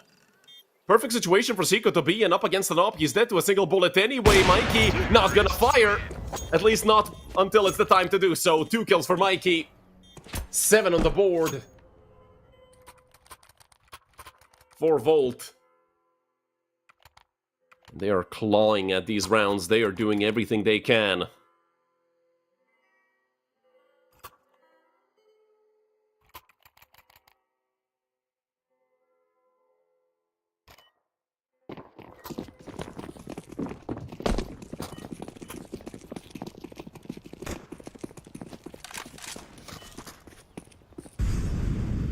Up in the hands of Fino. And 4 pistols that surround him. If those pistols ring off first, they're gonna have no idea if Fino has an op or Fino can get an entry, which might be even better. Because now Volt are scratching their heads as to how the hell does this man have an op? And what the hell does the rest of the team have if he bought himself a sniper rifle?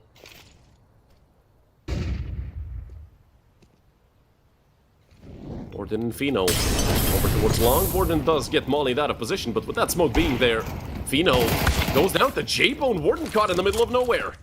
And now, the crumbling begins for Brute, or maybe it stops here.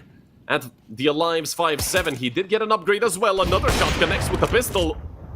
And J-Bone having an op. Not really the best weapon to try and clear out the bomb site, especially with the fact he is being flanked, and Maze might even go down as well to the Alive with the Galil swinging out. It's only J-Bone left. They double peek him. He gets shot in the back, and it's a round steal. 4 pistols and an op enter. An op and 2 rifles leave. Brute up to 11. What a way to win it. And that might have just secured the map for them. Look at the money that Volt have, or rather don't have. They have the force.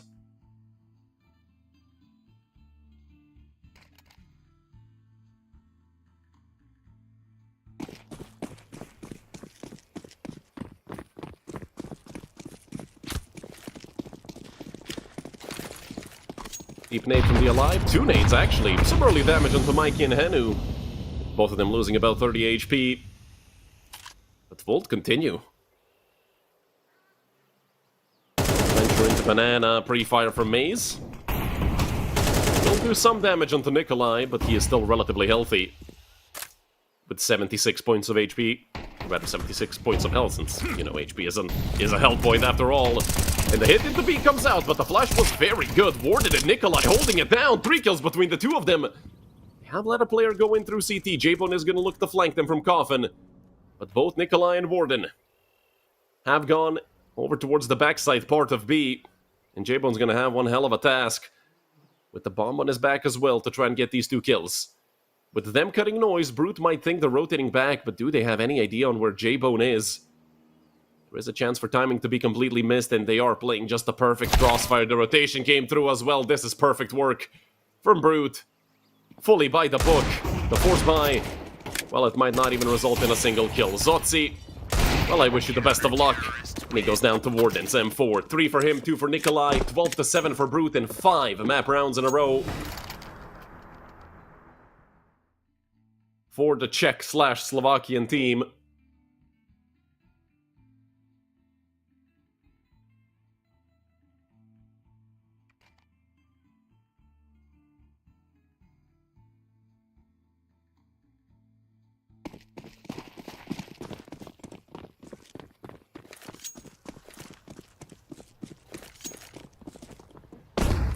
Look at the atrocity of a buy that Volt have, although, if anything, that's gonna be a fun round to look at, and they have to push forward. Seiko catches 2 off. Has info on the third with the Alive getting another kill. Realistically, this map is over. Only Zotzi and Maze remain. And I don't think they stand much of a chance. Fino has missed the timing for apps. Zotzi wants to get this kill. Pre-fire does connect. So from a +2 to a +1, Brute still have the massive advantage. Zotzi being half HP, Maze having a Tech 9, and now it's just Zotzi left. Can he pull anything off here? Being held from that disgusting headshot angle by the Alive, who picks up a triple kill to close it out. 13-7. Brute take victory on map number 1 on their own map pick, and are gonna have a chance to close this all out, maybe even 2-0 on the map pick of Volt, which, if you guys missed the veto or haven't used the exclamation mark maps, is gonna be Mirage. You guys stay right with us, because in about 10 to 15 minutes, we're gonna be back with map number 2.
Hello everyone, and welcome back to map number 2.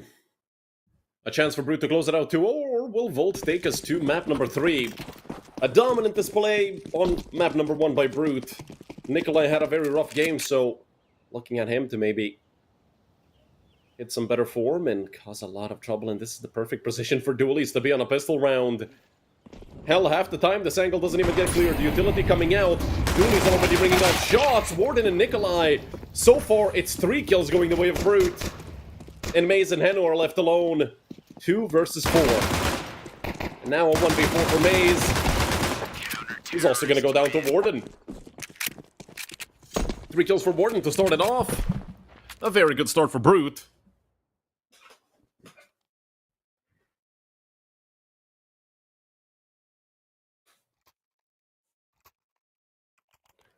Volt really needs someone to step up here on map number 2.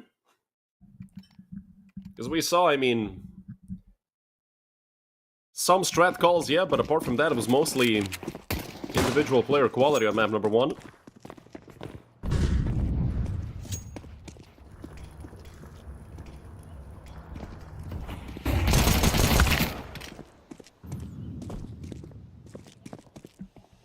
Zotzi already going down. One more Deagle in play for Volt. So that could cause some trouble. Where's that? That's Maze. He's all the way over on B, so Nikolai and the Alive should be fine over towards the A-bomb site.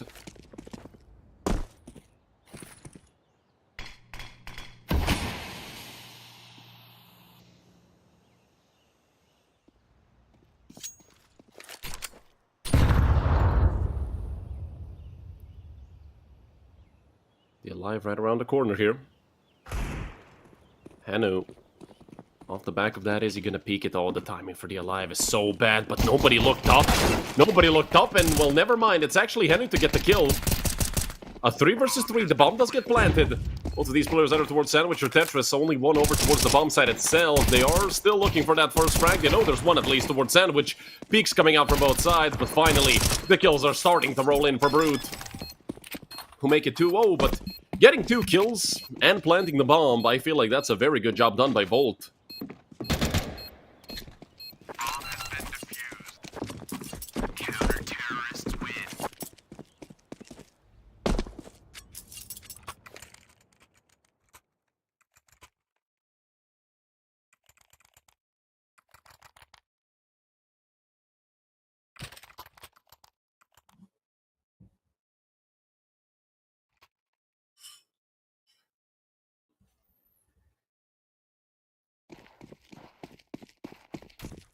A full buy here for Volt.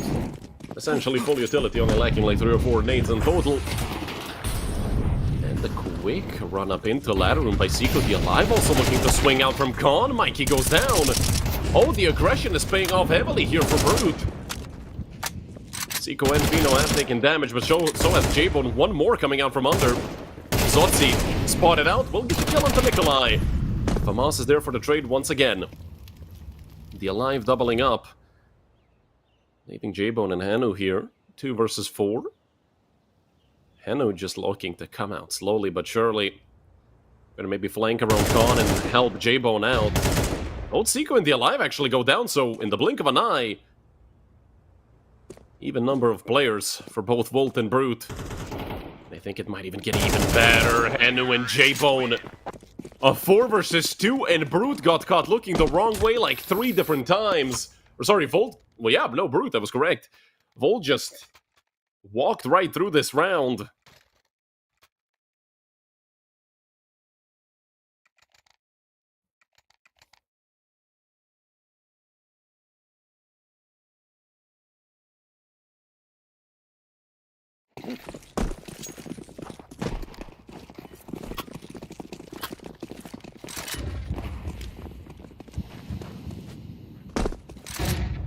Up in the hands of Fino, but it is Glass Cannon. 2 Famases. Eagle and an M4. Volt, obviously, 5 AKs. After winning the round. And a chance to reset Brute and even get into the lead here on Mirage for Volt.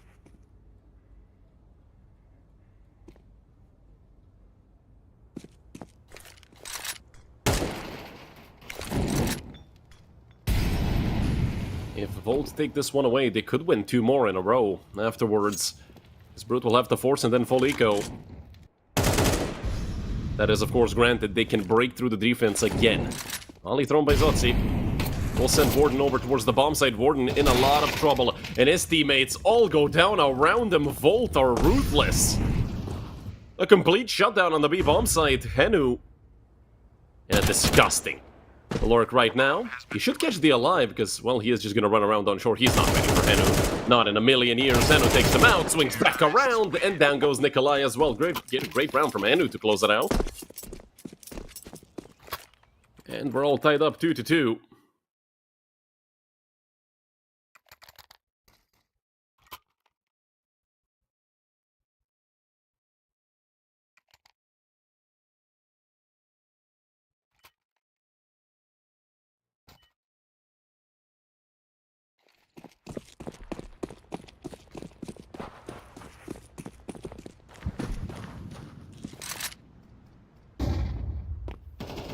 Boost for the up on ramp, but they won't see anyone crossing. He's tagged a little bit towards short. Zotzi making his way up con. Just a P250 that's been upgraded. Everybody else on USPs. Maze dinked, but 2 quick headshots.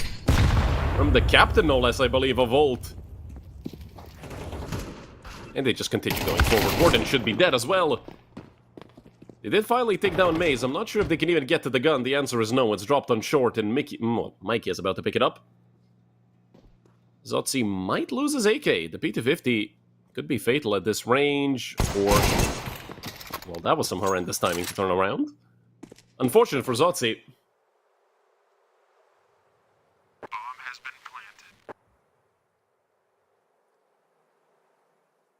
planted. They do spot out the alive, but... it's a question of whether you even want to risk more guns.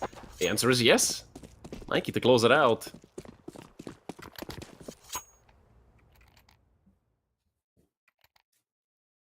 Volt are up to 3 rounds.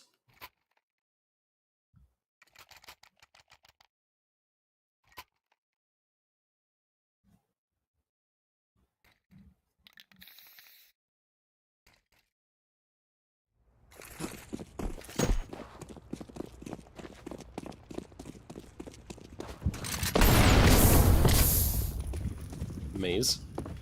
Out over to Molotov. A very aggressive play. Usually this gets punished. See if Maze will have any more luck than usual, and yeah. A bunch of flashes, a bunch of nades. Henu does quickly trade it, but falls himself as well. Leaving Volt in a 3 versus 4. Brew doing a good job keeping this round under control. But they still aren't in the clear. One towards window, one towards ticket. Zotzi hears all of this. A missed opportunity, and that might even be too deep of a Molotov as well. He will force Fino out anyway. So the alive making noise over towards underpass. Now Mikey knows someone is down towards con, and well, the alive goes down. Seiko not sure about going murder hole when you can expect somebody to be there. But again, hindsight is 2020. No idea what the actual info was about Mikey's whereabouts. So Warden left to save. With 25 HP, doesn't matter that Brute had a 4v3. Volt are about to put their 4th on the board. And as well as that, they're going to reset Brute again. Hell, if Warden goes down especially. And Mikey with the nade. It could have connected. Mikey fully confident that Warden is running away. He is 100% sure that he can catch up to him. And you can tell Warden pretty far away already. Going over towards Zaps. Actually, towards underpass. It's probably going to be the final place Warden sits. He does avoid Mikey. And Mikey has no idea where he is. He might even want to swing this and try to get the kill. Damage the economy of Volt as much as possible, but Volt, they have money, and I feel like they just realized that with mauling apps and fully clearing it, obviously, they figured out that Warden ran down towards under.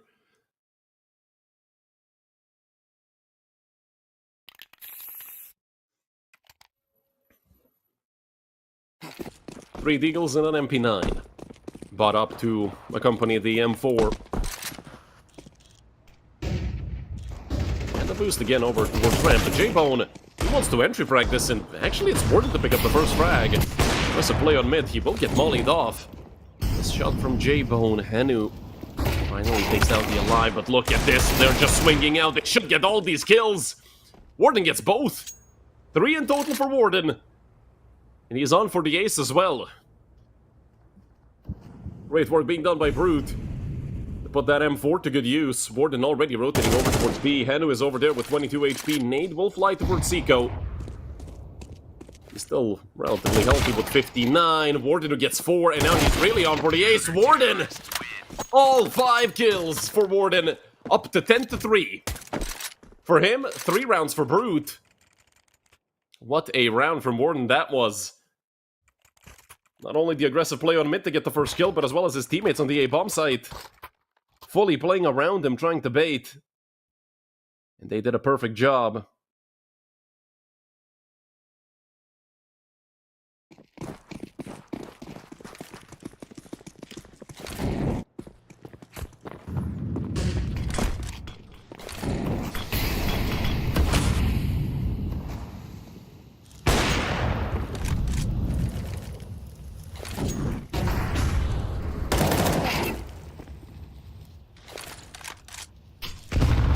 To break open the smoke. Fino will not see anyone. The Alive taking so much damage, down to 22. He does get out of window. At least for the time being, he wants to re-aggress. There is a gap over top of the smoke. You can't really see anything right now, and in the meantime, they've lost Warden over on the B bomb site. That's B fully gone. This might be a save already for Brute. I don't think there's any reason for them to attempt this any way, shape, or form. The Alive will just sit under a ladder and try to hope that somebody looks to run into window, but that's probably not gonna happen. Bomb has been planted. Yeah, save for Brute. Volt are about to go up to 5 rounds. Good job so far, but Seiko not allowing Maze to come into T-spawn easily.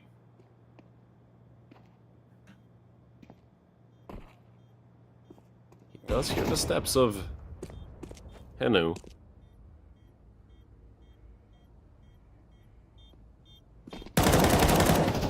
Alive as well, swinging. They're picking off Volt one by one. Look at the money on the side of Volt. From a potential round with 5 alive to 2 being alive right now, and you might not even see that many survive. Zotzi is on 12 HP. He's going to go forward. They're going to catch him out. He does kill one more. And the Alive goes down as well with the bomb. Mikey shooting the corpse. Now they know where he is, but he's not going to go down. That is unfortunate for Brute. Losing 2 players there towards the end is really going to hinder their economy. But they will have enough for a full buy anyway. And killing that many members of Volt, I mean, gives him a chance at breaking them here in round number 9. And making it a little bit easier to, you know, catch up to the 5 rounds that Volt have on the board. Of course, they have to win a round first. Again, an aggressive play towards mid, this time by Fino. J-Bone looked over towards B with that op. Still is, actually, looking for a frag on anyone who's unlucky enough to jump up, but with the defensive smoke thrown, Warden actually almost makes J-Bone the first blood, and Fino catches Mikey looking the wrong way. So again, Brute have a 5 versus 4 on a full buy round. Last time this happened, they got cleaned out. They had a 4v2 that they ended up losing. They had a 5v4 that they ended up losing. But this one carries a lot of weight behind it. Both teams not looking great when it comes to their economy. I'd even say that Brute are a bit better if we're just looking at the money saved up. Obviously, the loss bonus helping out quite a lot with that. Nation coming through from Volt. 3 players gonna come out of Palace.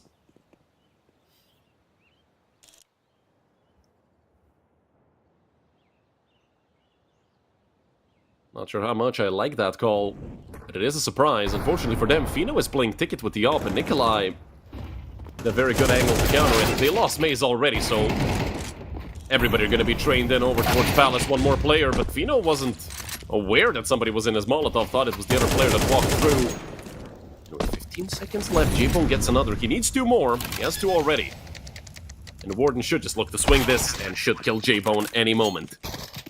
Again, killing 3 players, getting the bomb down. Volt are doing a good job. Just unable to drive it all the way home.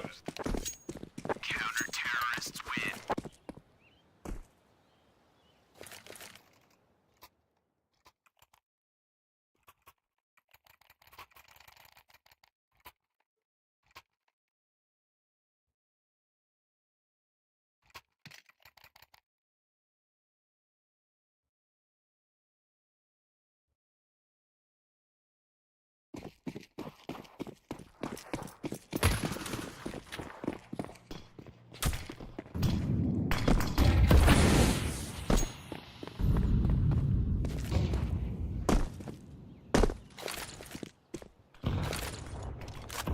Mac 10 and 2 Tech 9s both have forced.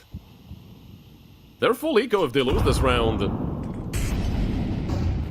But getting a player early into window, even with J-Bone going down, this still could be good for Volt. Nobody is looking window. My goodness, that's a massive mistake from Brute. The Alive is going to get blindsided, or maybe not. He turns back around. The Alive. That's some proper game sense right there.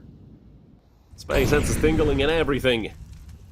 Nikolai looking for the swing. He will get absolutely decked by Mikey and another kill. 4 Volt's probably best player. Chico will get one back and keep this a +1. For Brute, the plan does not get denied. Mikey actually wins the duel. Maze almost. So now Mikey needs the ace. Just 2 more kills and both of them on 30-ish HP. Mikey has about the same as the 2 of them combined, and they will group up towards CT. They have a kit. Both Warden and Seiko do, actually. A Molotov, a nade, and the flash. The nade is gonna miss. Second one probably gonna go towards ramp. The plant is not perfectly planted for ramp. It is over onto triple, and Warden covering perfectly. The fuse comes out immediately, and that's 5 for Brute. We're all tied up here on Mirage. Once again, 2 alive for Brute, but they are making it work. They are winning rounds slowly but surely.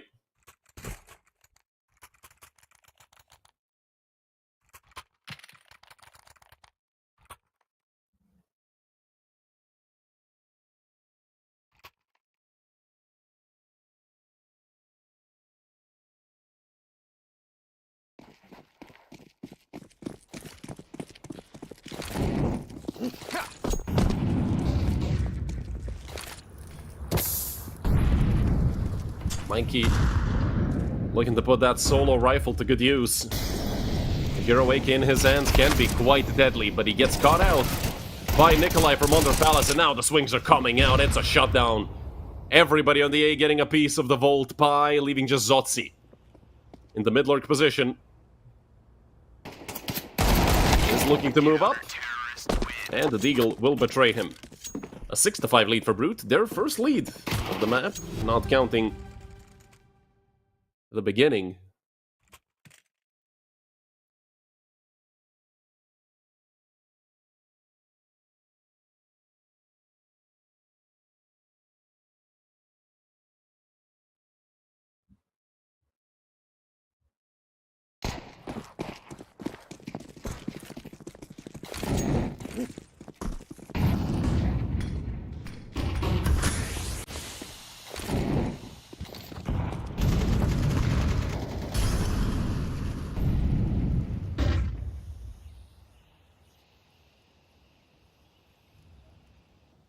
Early mid-control taken by Volt, but it's mostly given over by Brute. They didn't even really want to fight for it. They know that Volt are in a situation with their money that they don't have that much utility. So all of this that's being thrown on mid has left them with 2 flashes and a single smoke. And that's not even enough to hit B. Let alone play a minute 10 worth of Counter-Strike. Obviously they have to. Have to make work with what they have, but... Fino... Aggressive angle with the up, and again, the timing is so bad for snipers today. He does turn back around and take down J-Bone, even a nade to follow through, mauling towards balcony. This is great work being done by Fino. He picks up another, and he knows he's safe from apps. Mikey with just 15 HP, he's dead to a single bullet, and it's the Alive to connect. Kenu and Zotzi are left, and both of them go down. From what was a 5-3 lead to a 7-5 half for Brute. turning it all the way around, doing great work on Mirage.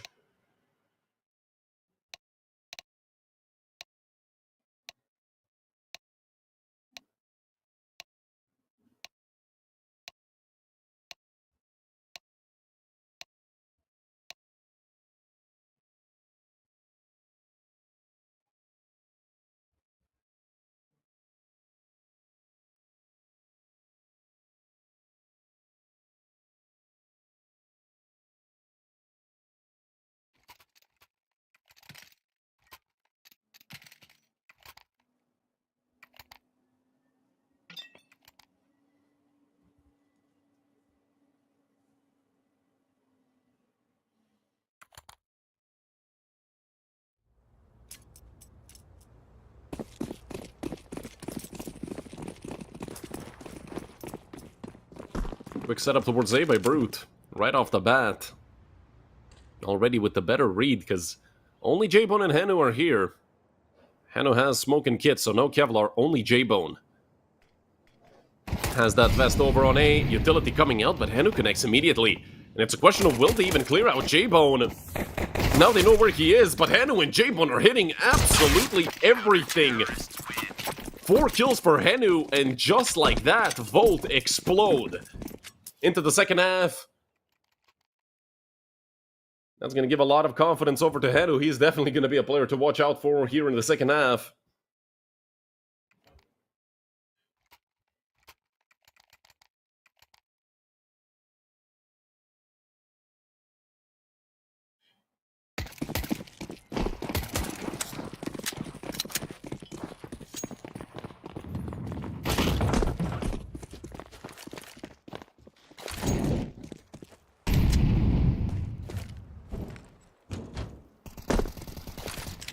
Zotsu looking to be aggressive. Taking away as much space away from Boot as he can. 5 Glocks. All sitting in under, and this is gonna be one hell of a show for J-Bone. Well, that's a rude awakening for the Danish player. And that's another kill that they're just gonna give over. Oh, they didn't want to be patient against these Glocks, but this nade is gonna blow him to pieces. Mikey opts not to throw it as he hears them stop. So it's still a nade in hand. A 5 versus 3, but this is such a delicate situation. I mean, they're still on 4 Glocks and MP9, no Kevlar. They're all going together, and they're literally playing as a 5-man hit squad. Finally, Mikey gets a trade, but these Glocks have done so much damage. What is happening to Volt? Only Hanu and Mikey left. And Brute are making the rotation over into Palace. They're all going together. I absolutely love the call that was made to just go as a 5-man unit constantly. I mean, 1 Glock, 2 Glock, 3 Glocks, 4 Glocks, 5 Glocks. At the end of the day, that is still gonna be deadly to anybody that peeks them. Especially if they jump into underpass. They have an open A bomb site. They can get the bomb down. Mikey does get another, and slowly thinning out the herd. Even though they do still have the man advantage, it is only Glocks. But that has been the storyline throughout this whole round. Mikey and Hanu have to be heroes for Volt. Otherwise, I mean, this is already a catastrophe for Volt, let's be real. I mean, they've lost 3 players to 5 Glocks, and they're about to lose a 4th. They might even lose all 5. Hanu here tagged, not by much. And Fino has an M4 as well. He's in a very good position to counter this. Hanu goes down, and Brute just full eco'd Volt. My goodness, what a mistake. It all got kickstarted by J-Bone jumping out of window looking for those Eco Cobra frags, and they all get punished for it. I mean, if a Volt's coach is present, he's not anymore. Because I guarantee to you, he is pissed.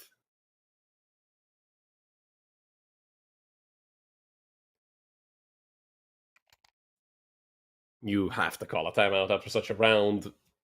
Even if you're Brute, doesn't matter that you won it. You won a round with 5 Glocks.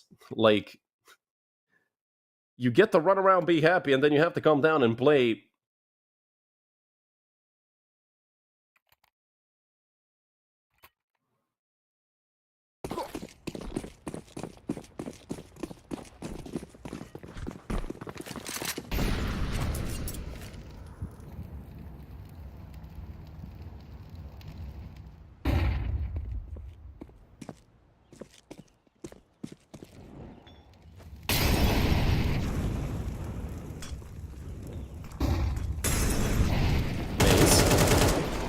Gonna be the first one here.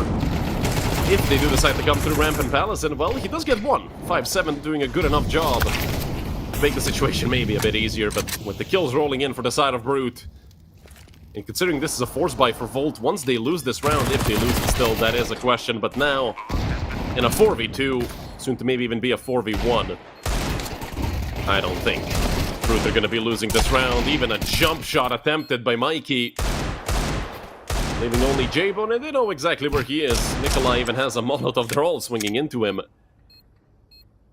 Both are about to be fully reset. J-Bone's still looking for these kills. Somehow he's still alive. I mean, I feel like J-Bone has taken damage from 5 different players and he's still alive, and he finally decides to give up on the play.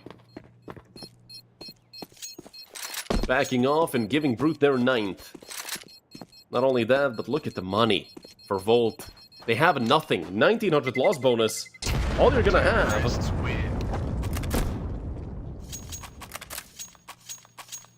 is a single deagle. And that's it.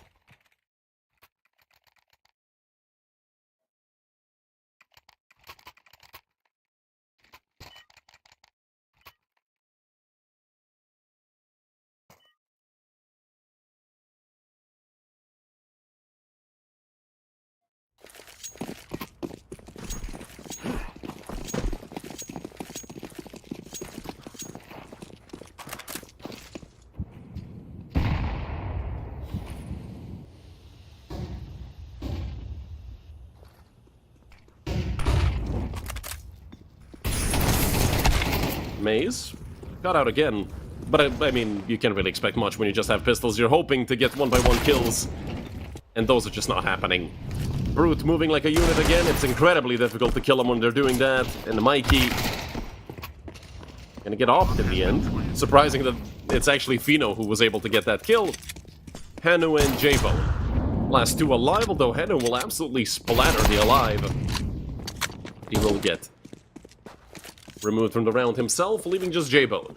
1v4 with the Deagle. Obviously, he's just going to be looking for exit frags again. He can save Kevlar, I mean, that's an extra 650 bucks that he does not have to spend in the next round. He will actually kill Warden, so some extra money. But he does lose the Kevlar. A 10-6 lead for Brute. 3 more rounds, and they're going to be victorious in this best of 3.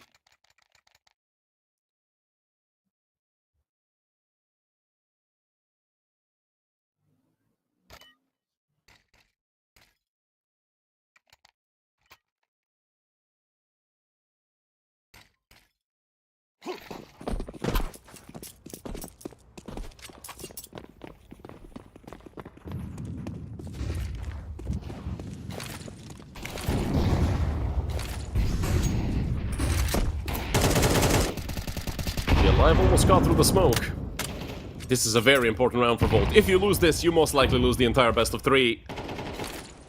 Of course, along with Mirage. Because they cannot afford to be reset again. If they do end up losing the round, they have to at least look to save. Zotzi is on short. Let's do some damage, but he immediately falls back from the angle. Henu as well, stuck in a corner. But he is joined by Maze. A perfect crossfire for the situation at hand. 3 players in con, and now just 1. And now it's 0. Phenomenal job by Maze and Henu. Keeping things alive for Volt, but Nikolai is here, and he gets 2. That's a lot of damage done, and Nikolai makes it 3. He was on for the ace, but Zotzi finally ends the round through the smoke. And even though they end up winning this, this might be a Pyrrhic victory, because they lost 3 players, and their money does not allow for them to lose that many.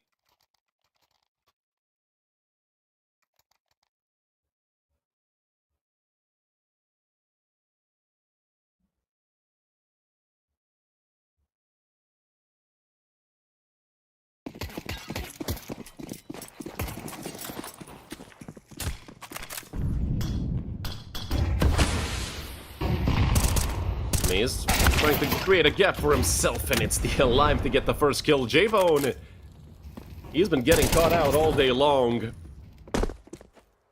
Nade looking to be thrown into apps as well. Will do decent damage onto Seiko.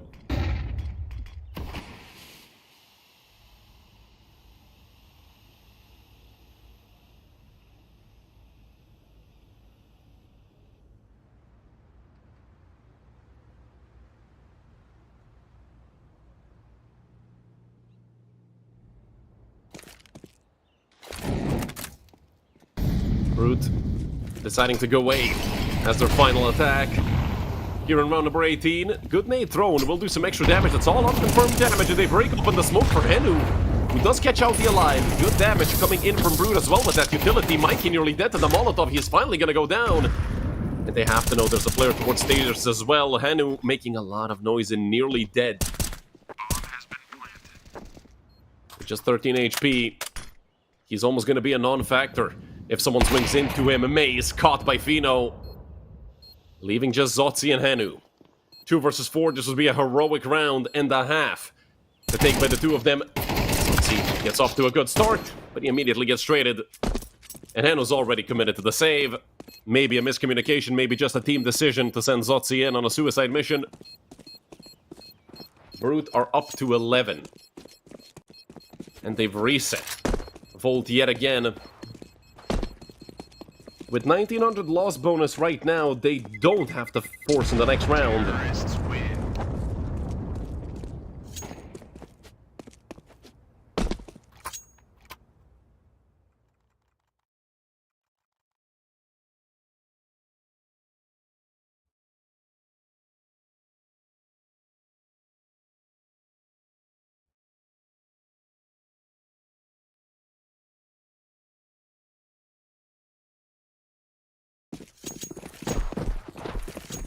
Two M4s, Deagle, and 2 MP9s. Volt do commit fully into round number 19. Another round where Volt's destiny rests on a knife's edge.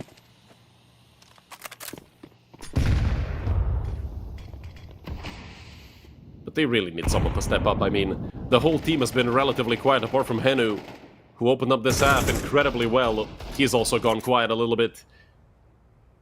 Nikolai playing a very good game over towards the top of the team. Only behind the Alive, who's on 18 frags. And it just seems like today Brute are the better team.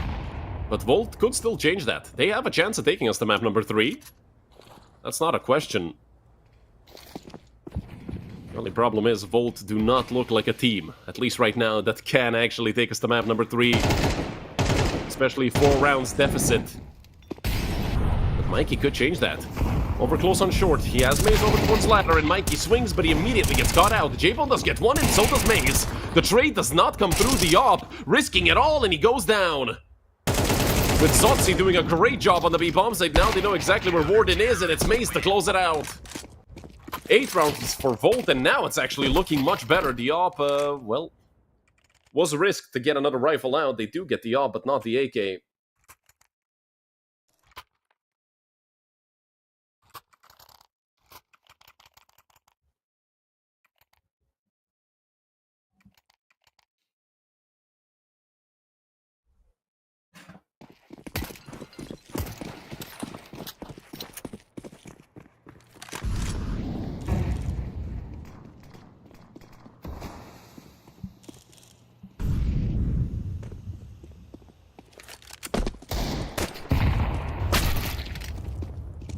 Push from Maze should result in a couple of kills. There is a player dancing around the smoke. Maze should be aware of that. Maze is a very smart player. He shouldn't go down to a Glock, at least I hope. He switches over to the USB. Warden, in the meantime, does get one, and Mikey's nearly dead. Oh no, it's all started again. But a 2v3, still the man advantage on the side of Volt. They have an op in the hands of the Alive. Somehow that got there. I think it was the player that tried to peek underpass. And with just the Alive being alive, though he attempts this, he is very loud in his trip over towards top mid. Goes for the flashy flick, does not connect. 9 rounds on the board for Volt. They've cut the lead of Brute in half. And they need 2 more to tie it all up. The money for Brute is not perfect. Hell, another half buy would probably be good, and that's exactly what they go for. Oh, I love this call from Brute.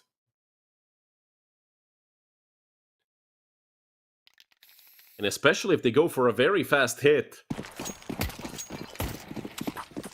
With the Tech 9's +1 Deagle, they could completely catch Volt off guard. Instead, with the amount of utility they have, which is pretty decent, they're actually going to set up for a full execute towards the A-bomb site. Smoke's coming out. The Molotov should follow soon. Mikey will not be touched by the flames, and this is such a strong position for him right now, unless he gets hard cleared. Even a smoke on Palace to help him out and covers him even more. They are dropping into the bomb site. Mikey will strike out on the first one. Henu is there as well. They're lining them all up. It's a shutdown. On the A bomb site, Fino, everybody running out of bullets, but it's Mikey's USP to close it out. 3 kills for Mikey. 10 rounds on the board for Volt.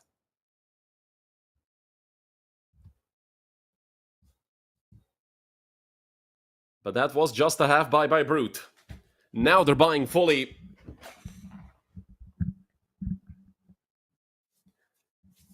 But now they're the ones that are at risk of being reset if they lose this round. Volt have built up a decent amount of money.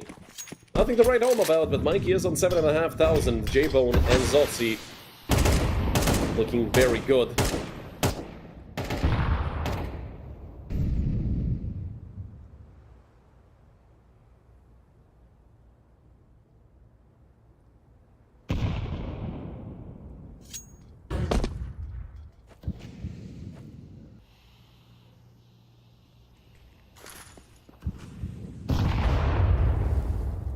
Nikolai slowly moving out. Towards bench, the Molly will not even touch him. It will prevent his teammate from coming over to help him, but I don't really think Seiko has much to do there anyway. Smoke for window. And the minute left, and probably the most important round of this entire map for either team. Will it be 2 match rounds for Brute? Will it be a tied-up scoreline with Volt winning their 4th in a row?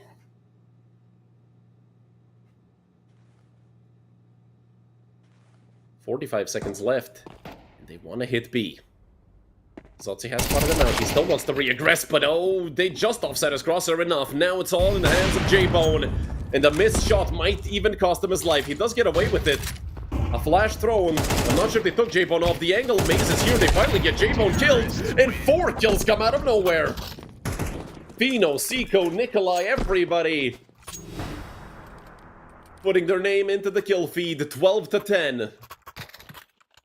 And Brute have 2 match rounds in a row.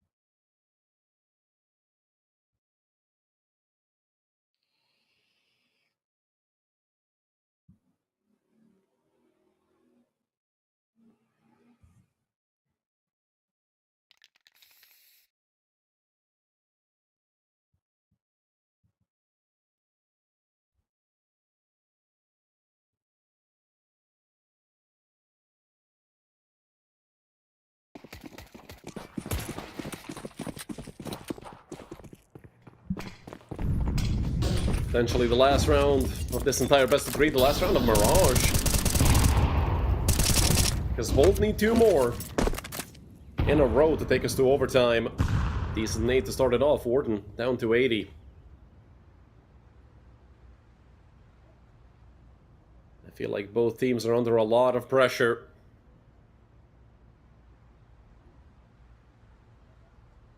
Look at the setup for Volt. They're very bunched up. 3 of them over towards Khan.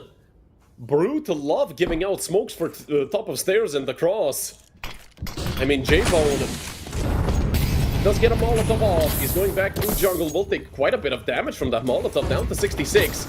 But 4 of them have rotated over. That Molotov apparently is invisible. Another player taking a lot of damage. Zotzi goes down through the smoke. And that kicks off the 5 versus 4 post plan. Make that a 5 versus 2. The Alive doubles up to 21. It was a quiet 21 frags, but very important 21 for Brute. 4 versus 2. Henu and Maze have to be the heroes. And now it's just Henu. The Finnish player up against the entire world here, it feels like. And the op is going to pick him off. 13-10, 2-0. Brute go up to a 1-0 scoreline. And send Volt. Best of 3 this has been. What a map this has been for Brute. But if you saw earlier today,